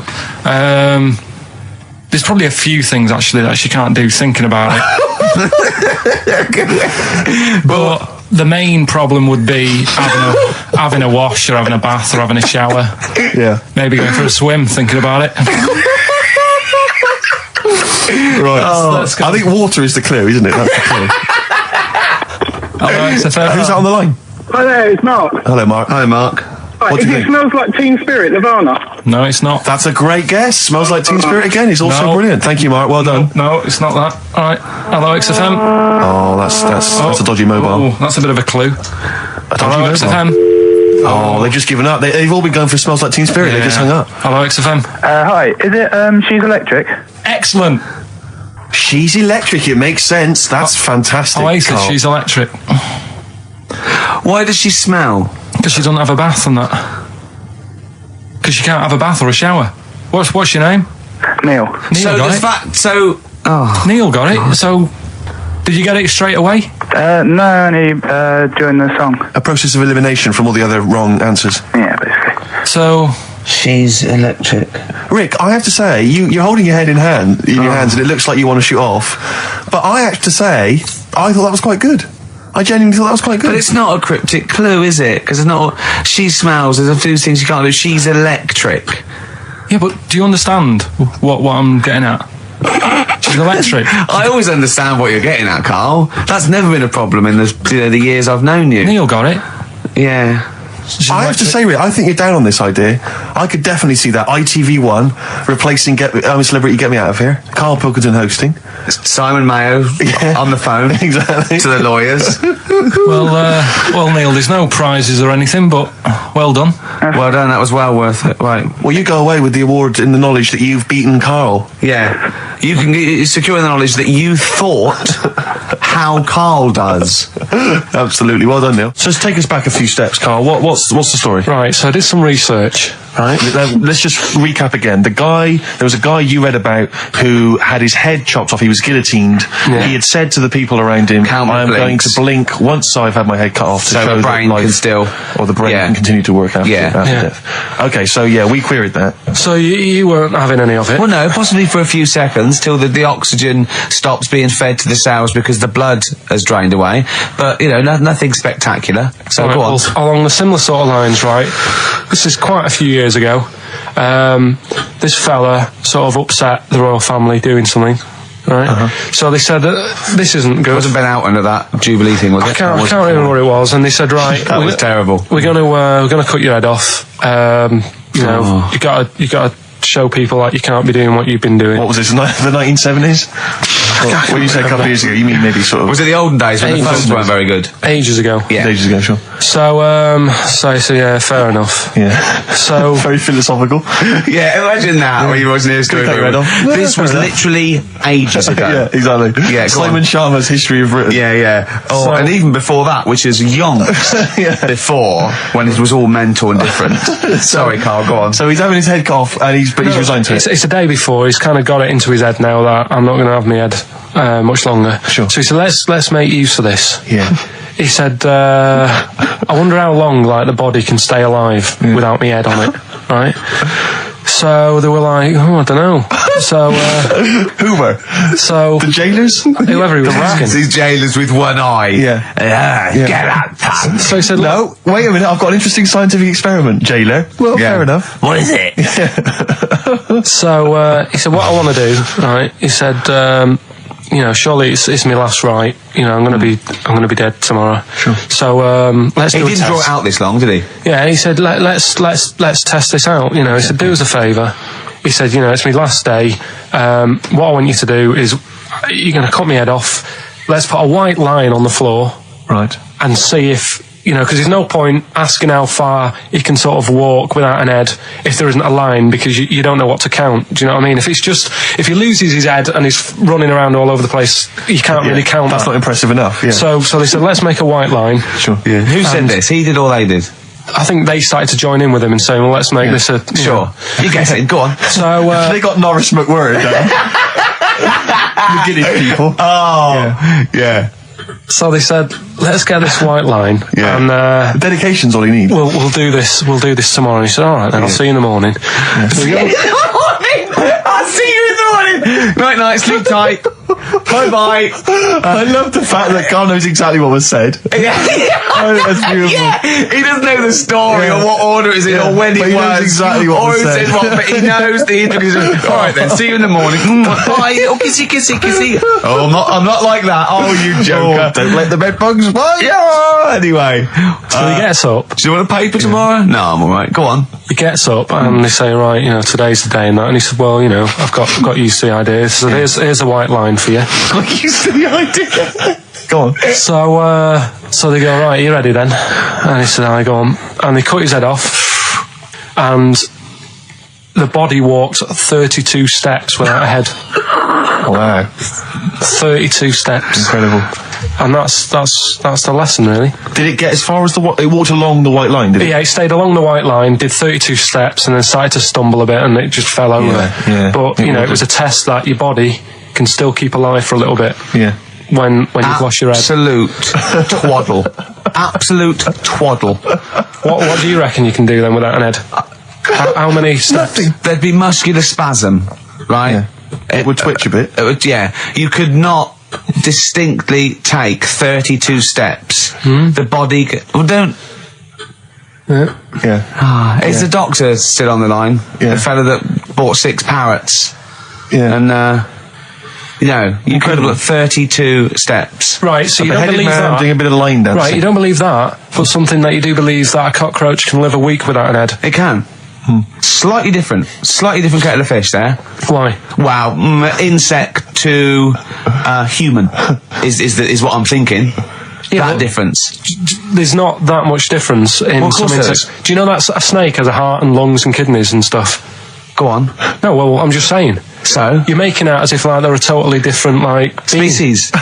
I am making that up. I mean, call me old-fashioned. Do you know what you're talking about? I don't want you embarrassing yourself, Rick. Yeah, I am suggesting they're totally different beings. Yeah, that is. Yeah. Now, Karl, the cockroach is a very different thing. The interesting there is that it lives without its head, because a lot of it's on. There's some of them are phototropic, chemotropic. Some of them just literally have irritation and muscle memory. I mean, they do have a central nervous system, but it's very different. So if you lose the head, it bypasses a lot of that anyway. All this is running around. The reason it dies is because it can't take on water. But it's very different to a man, right, having consciousness and then losing that. And the body's still going, I think I remember what I was going to do here. Yeah, so I'm going to carefully walk 32 steps along this white line. Imagine just looking down going, missed a bit. Yeah. Maybe the head was in the corner going, left, left, left. Oh, he's now. Well, let's just put it out. I mean, if anyone listening has maybe had a relative beheaded, maybe in a horrendous car accident, but they got up, maybe they went for a walk, they had a little chat. Oh dear, Karl. Get in touch. Karl, you are my favourite being. You are my favourite species. Now, you, Karl, may not be particularly different genetically from a cockroach. You are. Why can cockroaches do that? Why whoever made them went? Let's play a record. Do you know what? When I told him this fact, I send him little facts on text messages just to inflame his, interest. I just sent him a cockroach can live 9 days without its head. He texted back, "What's the point of that?" Yeah.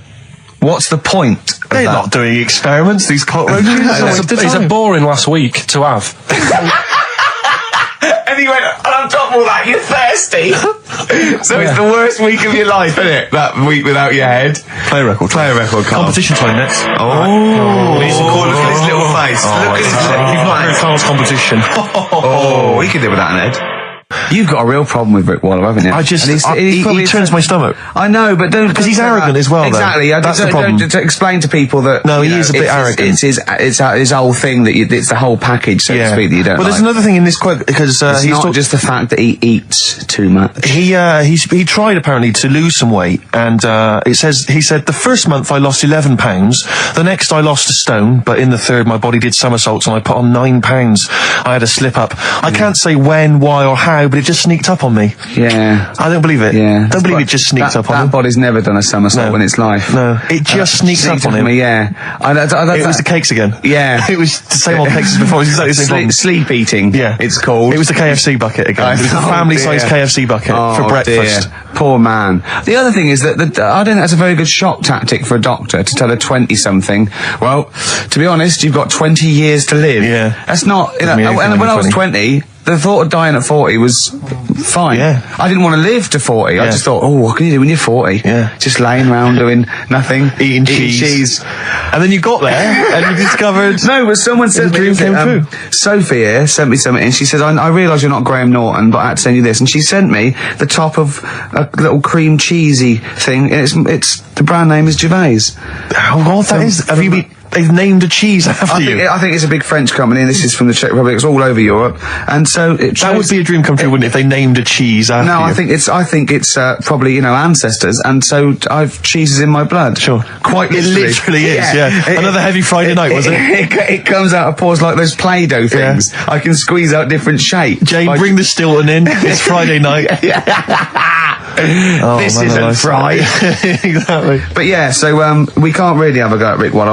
I eat too much, but but you're not big. I mean, one of the other contestants on the Fat Club, Celebrity Fat Club, is another one is Jono Coleman. Oh, we love Jono. Now Jono, I don't know, you know Jono, he's that guy who does, he used to be on TV, and I think he does a breakfast show on a rival station, doesn't he? He's happy, isn't he? He's so true, and he's a really nice bloke, Jono. It's funny because he does a breakfast show on Heart, which is wrecking his own. There's a bit of irony. I love Karl.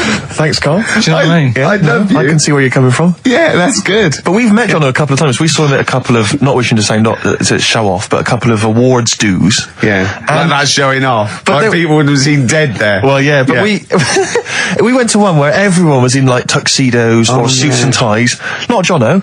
Jono was wearing a pair of Bermuda shorts, big Bermuda and a shorts, Hawaiian knee-length Bermuda shirt. shorts with just these little. But I saw him again another time, and he had shorts on at a similar event, and I've seen him since in the street, and he's all. I I'm wondering if he can wear trousers. I don't think he can actually wear trousers. I don't know if there's a medical reason for that, whether he's just, his legs are too fat. I think the material is a waste of money. I think it's just that you can get shorts that big and they're comfortable, and I mean, to be quite honest, I don't want to squeeze into a tuxedo anyway. So if you can go, I'd love to turn up those things in Bermuda shorts. Well, of course. Flip-flops. But do you think he started off by wearing, maybe he just had the upper half was a tuxedo with the tie and then the shorts and the shorts underneath, and he would just have to come in, kind of sneak behind, a sideboard. Potted plant. Or a potted plant, or bring his kids ahead of him. Yeah. You are wearing trousers, aren't you? Of course I am. Yeah. In you go. Kids move a bit. Well, no.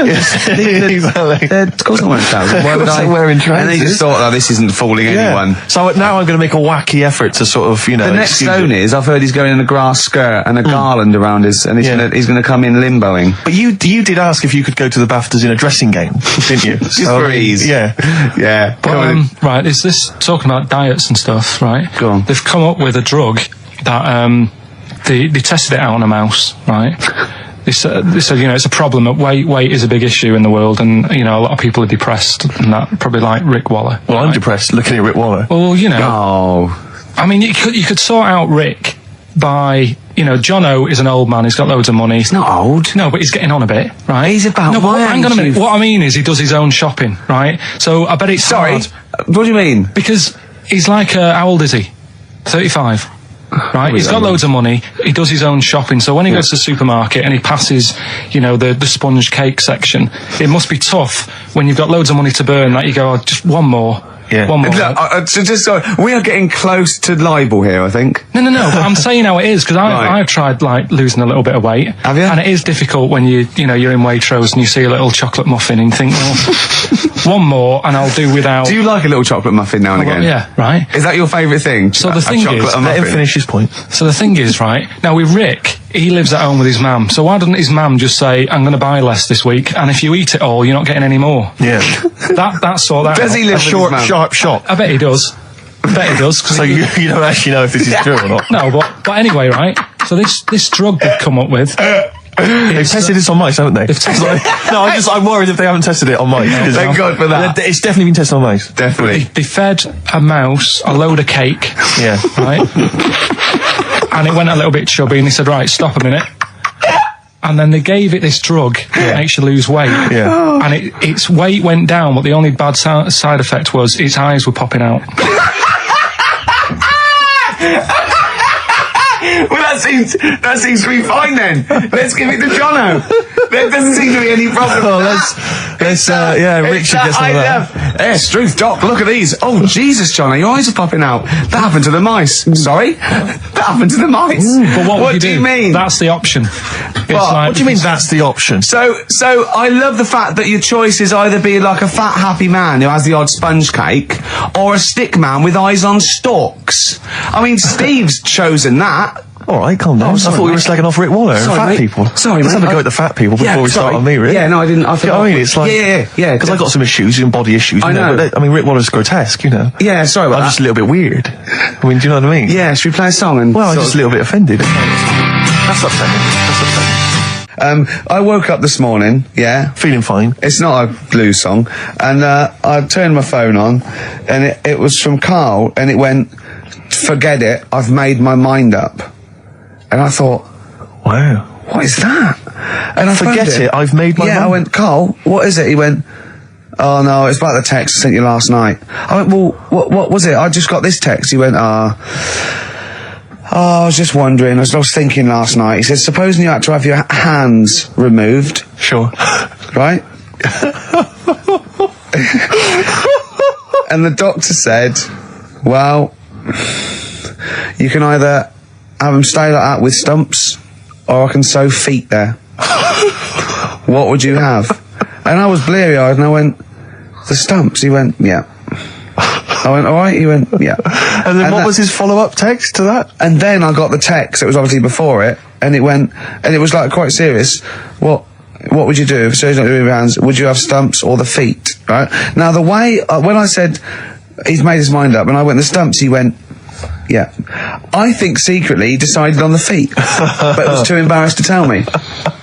There's a little bit of what would you do?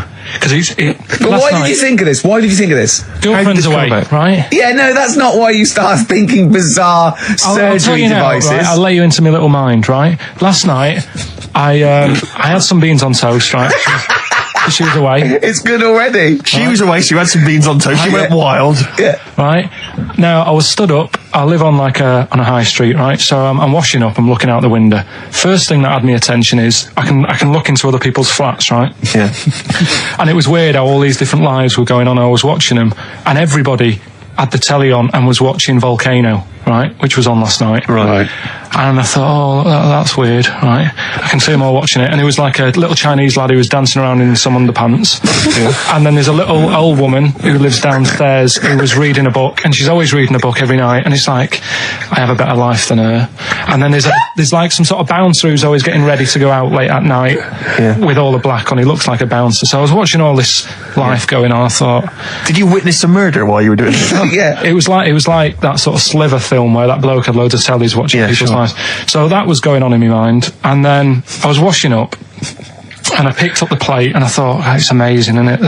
The human body, the way you can just sort of, I want to pick that up, and you do. Yeah. And the way your hands work, right? Yeah. You've got 5 little digits, but it's just the right amount to do to do what you've got to do, right? So I'm washing, I'm cleaning the plate. Sorry, Carl. Stop. It's just the right amount. Might be one of the most genius things I've ever heard said. I would love David Attenborough to phone you up and say, Carl, how do I word this about the evolution of the mammalian front limb? Just go, we'll just say it's the right amount. But it is. One Of course extra it is. would get in the way. Yeah. And one less would just make it that little bit more tricky when picking up a bit of a slippery dish. Sure, or buying gloves. Yeah. A slippery dish. So then I was thinking, imagine like going to the doctors and he's saying, yeah, everything's all right, your heart's good and everything, but Your art's good? What, your Larry's, or? yeah, your heart, you're in good form and whatever. Sure. Yeah, it's good news. I had Giano in earlier. He's not looking good. Yeah. I had Fat Waller. But you're all right. But your hands need to come off. Right. Blimey. That's bad. Like, I get a second opinion initially. But I better good news, I've got a nice pair of feet I can sort you out with. Yeah. And he puts them on, and then I was thinking, right, first of all, washing up, what would that be like? I thought, Steve. that'd be tricky. And then the second thing was, it'd probably ruin the sort of the shape of your jumper. Because you have to keep putting the feet through there. Yeah. And then I thought, but I could still cycle in Okay. to work. You could run in. Well, that's the thing. You'd be really fast. Well, that's what I was thinking. I thought I could still cycle because I could balance, and then I thought, but the only thing is I probably couldn't pull the brakes. Because of the little short things. Yeah. And then, like you, I thought, but then again, you're running in half the time. So that's what was going on in last night. Right. That's what I was thinking about. Did you How have long did this take? Well, how long does it take to wash up? Right. Because I imagine you just being there for like all night. Probably 25 minutes. How long did the little Chinese fella dance for in his pants? He's always doing it. Last night he was at it for like 10 minutes. Yeah. And his girlfriend never sits in the same room as him. She's always sat in the bedroom. She's going, you dance in pants again, I go in next door. Well, she was in the bedroom. She's always in the bedroom, sat on the floor, on the mobile phone. Right. All the time, yeah. It's weird how people's lives are just like, it is like that Groundhog Day thing. It's like, he's jumping about in his underpants. The old woman's sat there reading a book.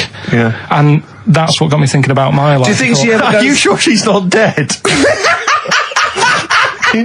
Every time you look down there, she's just flicking through she's just reading this book. The pages never turn. She never seems to finish it. She never moves from her chair. Are you sure the Chinese Her girl's cats going, are dead around her. I'm going into next door again. That little round-headed the fella's smell. looking in. He's looking in at me. The bouncer goes, "Don't worry, love. I'll go and beat him up." But he's always getting ready. That's true. They see you staring at him, washing up, going, "I could have feet here," and they get scared. The old woman's dead. Oh, Carl, dear. can you tell us roughly which neighbourhood you live in, so that we know? It's central. Central, is it? Yeah. Wow, imagine if that little... Was he a Chinese fella, did you say? Yeah. Imagine if he was listening now. I'd love him to call in and explain his actions. Well, he might be on some other radio station talking about a lad who's always washing up and looking at his hands in a mysterious way. But do we know this doctor? this doctor that would go, well, all right, Carl, you can either leave them as stumps or I've got a lovely little pair of feet. Why? I mean, I told Jane this, and Jane went, is that the only choice? Could you say, could I have some dead man's hands? Have you got any? Where do you get the feet from? Where do you get the feet from? Can I have? What would you rather have then? Human feet or monkey paws? Well, I mean, that wasn't an option last night. That if the doctors said... No, it wasn't an option last night, but don't forget, it's in your head, Carl. This didn't happen. I'm just saying, at the time, that's all the doctor had to offer. But you know, it's your head, you can go anywhere. No, it wasn't a real doctor to offer. It's in your head, you can go anywhere. You're not trapped. Yeah, but if you can do anything, then you'd say, we'll sort us out some other hands. Fair point, that's fair record. We gotta come back to this. It was my birthday, right? Went home after working with you a couple of Saturdays ago, right? Girlfriend was like, open your card, and I said, no, it's my birthday on Monday, I'll open it. You obey by the rules, certainly on birthdays, birthday rule. Well, there's no point. Well, exactly, chaos leads that way. Yeah, right, so... not an anarchist, never has been. So anyway, she was kept going on, it was doing me head in, so I said, alright, I'll open it. Yeah. So I opened it, ticket fell out, surprise holiday to one of the Canary Islands. So...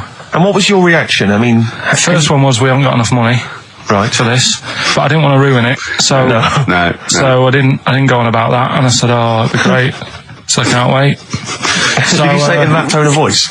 Well, it was good timing, because I was tired and everything, and I'm not a big holiday fan, but the timing was right. Yeah. Do you know what I mean? It's the same as last night. I don't always like a curry, but last night you're in the mood. You get that sort of curry. You had got a feeling. Yeah. You thought, and then lo and behold, like you were eating the curry. It's weird, isn't it? Isn't it weird? The paranormal. Isn't it weird? Isn't it weird? They work in mysterious ways. Yeah. So anyway, right? The island. If I was on with you here, I'd probably say it's a bit barren. Okay. Not much there, but if you get a hotel, you guarantee good weather. Right. Are you?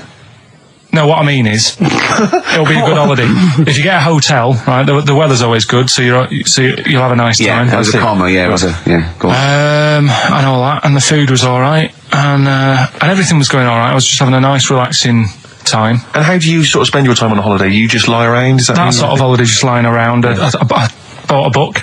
You bought a book? Yeah. Okay, ghosts? No, it was short stories, right? About ghosts? It was about like special days in our time and time before me and stuff. Oh yeah. And it was like it was telling you about how in, I think it was 1814, the Thames frozen up. Yeah. And all these stories are told by eyewitnesses. Yeah. Right. So there's some fella who was around in 1814, and the Thames was frozen, and people used to put market stalls on there, and they'd do the shopping. It was like an Oxford Street. Was that Mad Liar Charlie?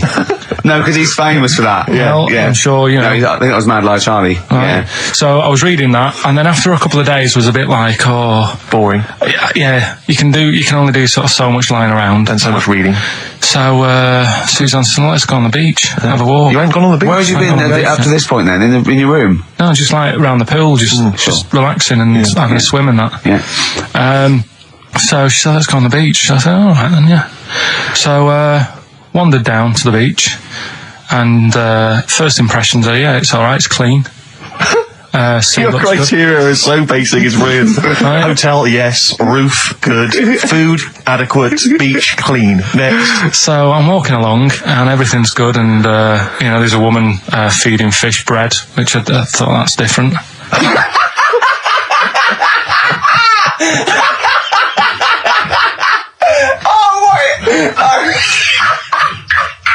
I love that. He likes originality. He loves a bit of originality. He was feeding fish bread. This woman was there, like up to her knees in water. Yeah. And she was stood there. Was that a sea? Chucking, chucking this bread, and I thought, what's she doing? And I stood there and watched for a minute, and there was little fish coming up, having the bread. I thought, So we carried on walking, and everything's going well, and then this fella comes towards me. Everything's going well. That's I haven't fallen over. Clean feeding bread. 2 points for originality. Fella comes walking towards me. Oi. He's only got no pants on. Oh. So I said, Suzanne, what's going on? Why did he turn to her? Like she knows more than him. So she said, oh, yeah, it's, she said, yeah, it's a nudity. Is this going to be a long story? Could you pour that coffee? Can you give me that coffee over? Sorry, this is really bad. Yeah, because he's pouring... Thank you. Just amuse yourselves while we sort the coffee. Thank you very much. Dave, do you want I'll have a cup of coffee, Carl. Thanks, yeah, cheers. Cold. Right, good. Okay. So, Great. Thank you. so she said, yeah, it's a nudist beach. So I said, well, why, what? I said, we're all it's all mixed up. Normally on a nudist beach, it's a nudist beach and you don't go wandering on there when you get your clothes on and that. So it annoyed me a bit, because there wasn't any signs. So this fella's getting closer. Well, the knob out was a sign. Yeah. Right, so he's getting closer. And he walked past me. It was an old fella. And he walked past and he had a hat on and a little pipe. And a big rucksack on his back. Right, so he got me thinking. Not strictly naked. I'm walking along and I'm thinking, right, why do people want to do this? So straight away, I wasn't on holiday anymore, because most of the time when I'm on holiday, I don't think about anything. Right? Your mind's a blank. I just switch off. Right? But all of a sudden, this has got in my head now, and I turn around to look at him, and check out his arse. And this bag, right, I swear, it was massive, right? What? You had a massive bag? The bag. His rucksack? His rucksack. Oh, right, okay. When he said there was an old couple coming towards me, I said, what was lower, the bloke's bollocks or the woman's tits? And he said, well, that was another point. She might as well have worn knickers. Because so you can see it. That's what he said to me. So you saw the bag? So it annoyed me, yeah, because the whole idea in it, this is what I think, I mean, I might be wrong, right?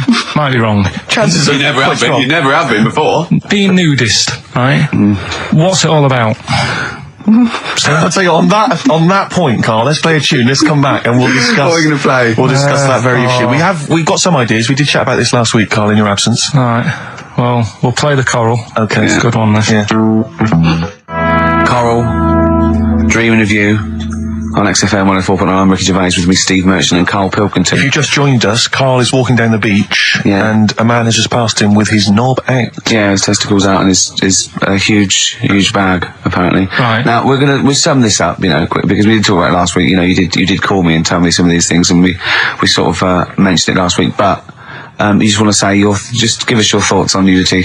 Well, what I don't understand is, right, nudity, I thought it was all about, sort of being free. Yeah. Natural, letting the breeze, blow around you and that. That's all I can think of like the bonus of doing it. But you can get that by just having a pair of shorts on, right? Because I'm not one for getting my kit off. It's just something a bit weird about it, isn't it? Normally, if I go for a walk on the beach, I'll put a shirt on. Sure. But leave it unbuttoned. Yeah. Oh, right, yeah, tease the ladies, sure. Do you know what I mean? Yeah. But it just feels a bit weird. So it's best to cover your back anyway, because the sun and all that. Advice, yeah. But when I saw him, and I thought, well, right, is he doing it to sort of be free and be comfy and all that? And then I thought, but he's carrying a big bag, right? I've got a pair of shorts on, and I'm not looking at him thinking, I bet he's really comfy. Do you know what I mean? I wasn't going, I can't wait to get home and get my shorts off. They're really annoying me, these. So, and that's just it. I don't get what it's all about. Yeah. Sure. Well, okay. Well, my advice to you is don't go to nudist beaches again. Well, I didn't go again. Got some new ideas for you. Go on. Well, they've all been blinders in the past. Go on. Did you do any competitions when I was away? I think we did, didn't we? Didn't we give away a DVD? Did we? Yeah, we did. Yeah, go on. Yeah, go on. Anyway. Well, I thought of some. This isn't like radio, is it, as we know it? This is just people talking. If the mic's on, it's luck. Yeah. If anyone's listening, I've no idea what they think of this show. It's not a show. Not in the traditional sense. No. Okay, then you're going to change with that, Carl. Because the show suggests a certain form of presentation. Yeah. A certain pride. And when we do present it, dare I say, some planning. Yeah, and when we do, it's ruined by him pressing the wrong button. Yeah, but I've got some planning here. Go on then. Quizzes. What I did was, when I was on holiday, right, you said, come up with a new idea, right?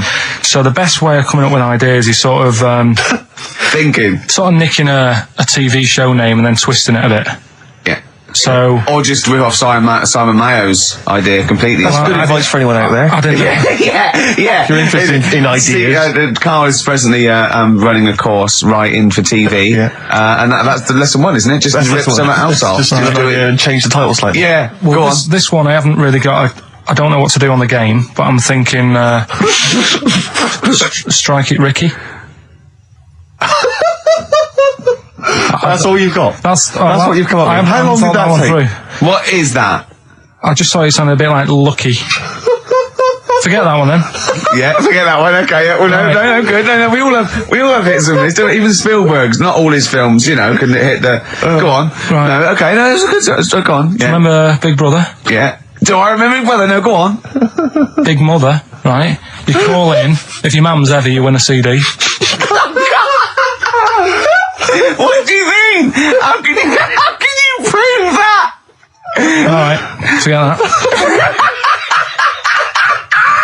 Right, here's one. Right, good one. No. Yeah, no. The Price is Right, remember that? Yeah. Right. The Price is Ricky? No. The Rice is Right. And what I do, I read from an Indian menu and a Chinese menu. You tell me whether you have pilau or egg fried. He's a genius, isn't he? He really is a modern. That one. No, go on then. Let's go into this one. Let's not cross this off right away. Go on then. What you read from what? Well, I'll get a couple of menus from like an Indian and a Chinese takeaway. Yeah. And I'll go like, chicken korma. Well, could I just suggest that as it's an Indian, it'll be pilau, and anything you read out that is... Yeah, but you don't know which one I'm reading from. What, the chicken korma's Indian, isn't it? Yeah, so you go pilau. But then Well, you might as well say Indian or Chinese. No, because then the name wouldn't work. The Rice is Right. Okay, yeah, I forgot you was working for the title backwards, aren't you? Okay, yeah. I'm so confused. I don't know where I am or what day it is. A programme that they've been in on Channel 4, right? Can you cross that out? We're not doing the Rice is Right I either. don't understand the Rice is Right. No, go on. I'll tell you that later. We'll have a game in the office, right?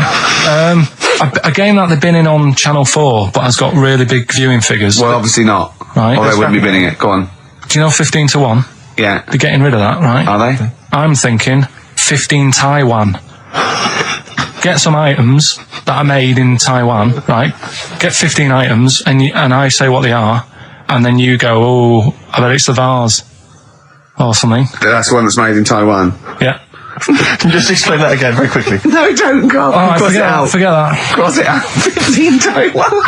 Right. Go on. This is the one that I've prepared for, because I think this is like daft. This is good. Let's play a tune and let's hear it after that. Oh, God. I'm very sure? excited.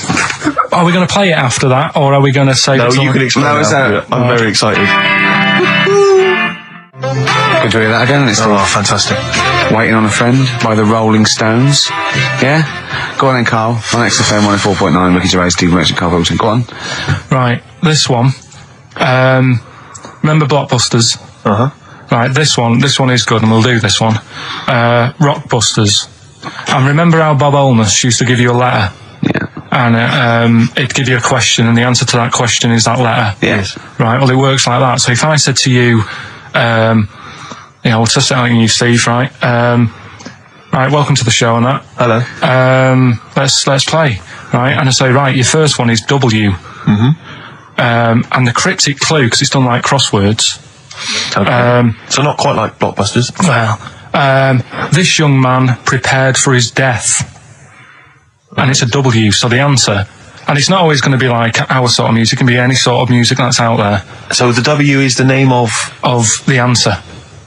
I understand that, but is the answer always the band name, or is it? Yeah. It's always the band name, is it, or the artist? Yeah. And so would the W be the surname, or would you have both the initials if it was someone's name? Would Elvis Presley be EP? Don't get annoyed, Carl. These are questions that I knew would be asked. I know this. You tested it on me, so you've got to tell them. We need to know the rules. If it was Elvis, I'd probably do E. No. Give him the answer. Give him the answer. Right, did you hear the clue? No, give me the clue again then. So the letter is It is a W. cryptic clue. The clue's fine. Listen, and the clue is, this young man prepared for his death. This young man prepared for his death. Yeah. This young man prepared for his death. And it's a W, and it's his first name. That's what he needs Well, to see, know. that's the, Yeah, but I don't... Well, shouldn't we have the initials? Wouldn't that make it easier? I mean, Yeah, but it didn't do that on Blockbusters, it just had one letter. They did. If it was The gold run they often had us for 3 or 4. Did they? Letters, yeah. But it was normally just one word. It wouldn't have been a name or something. Alright then. W. Y.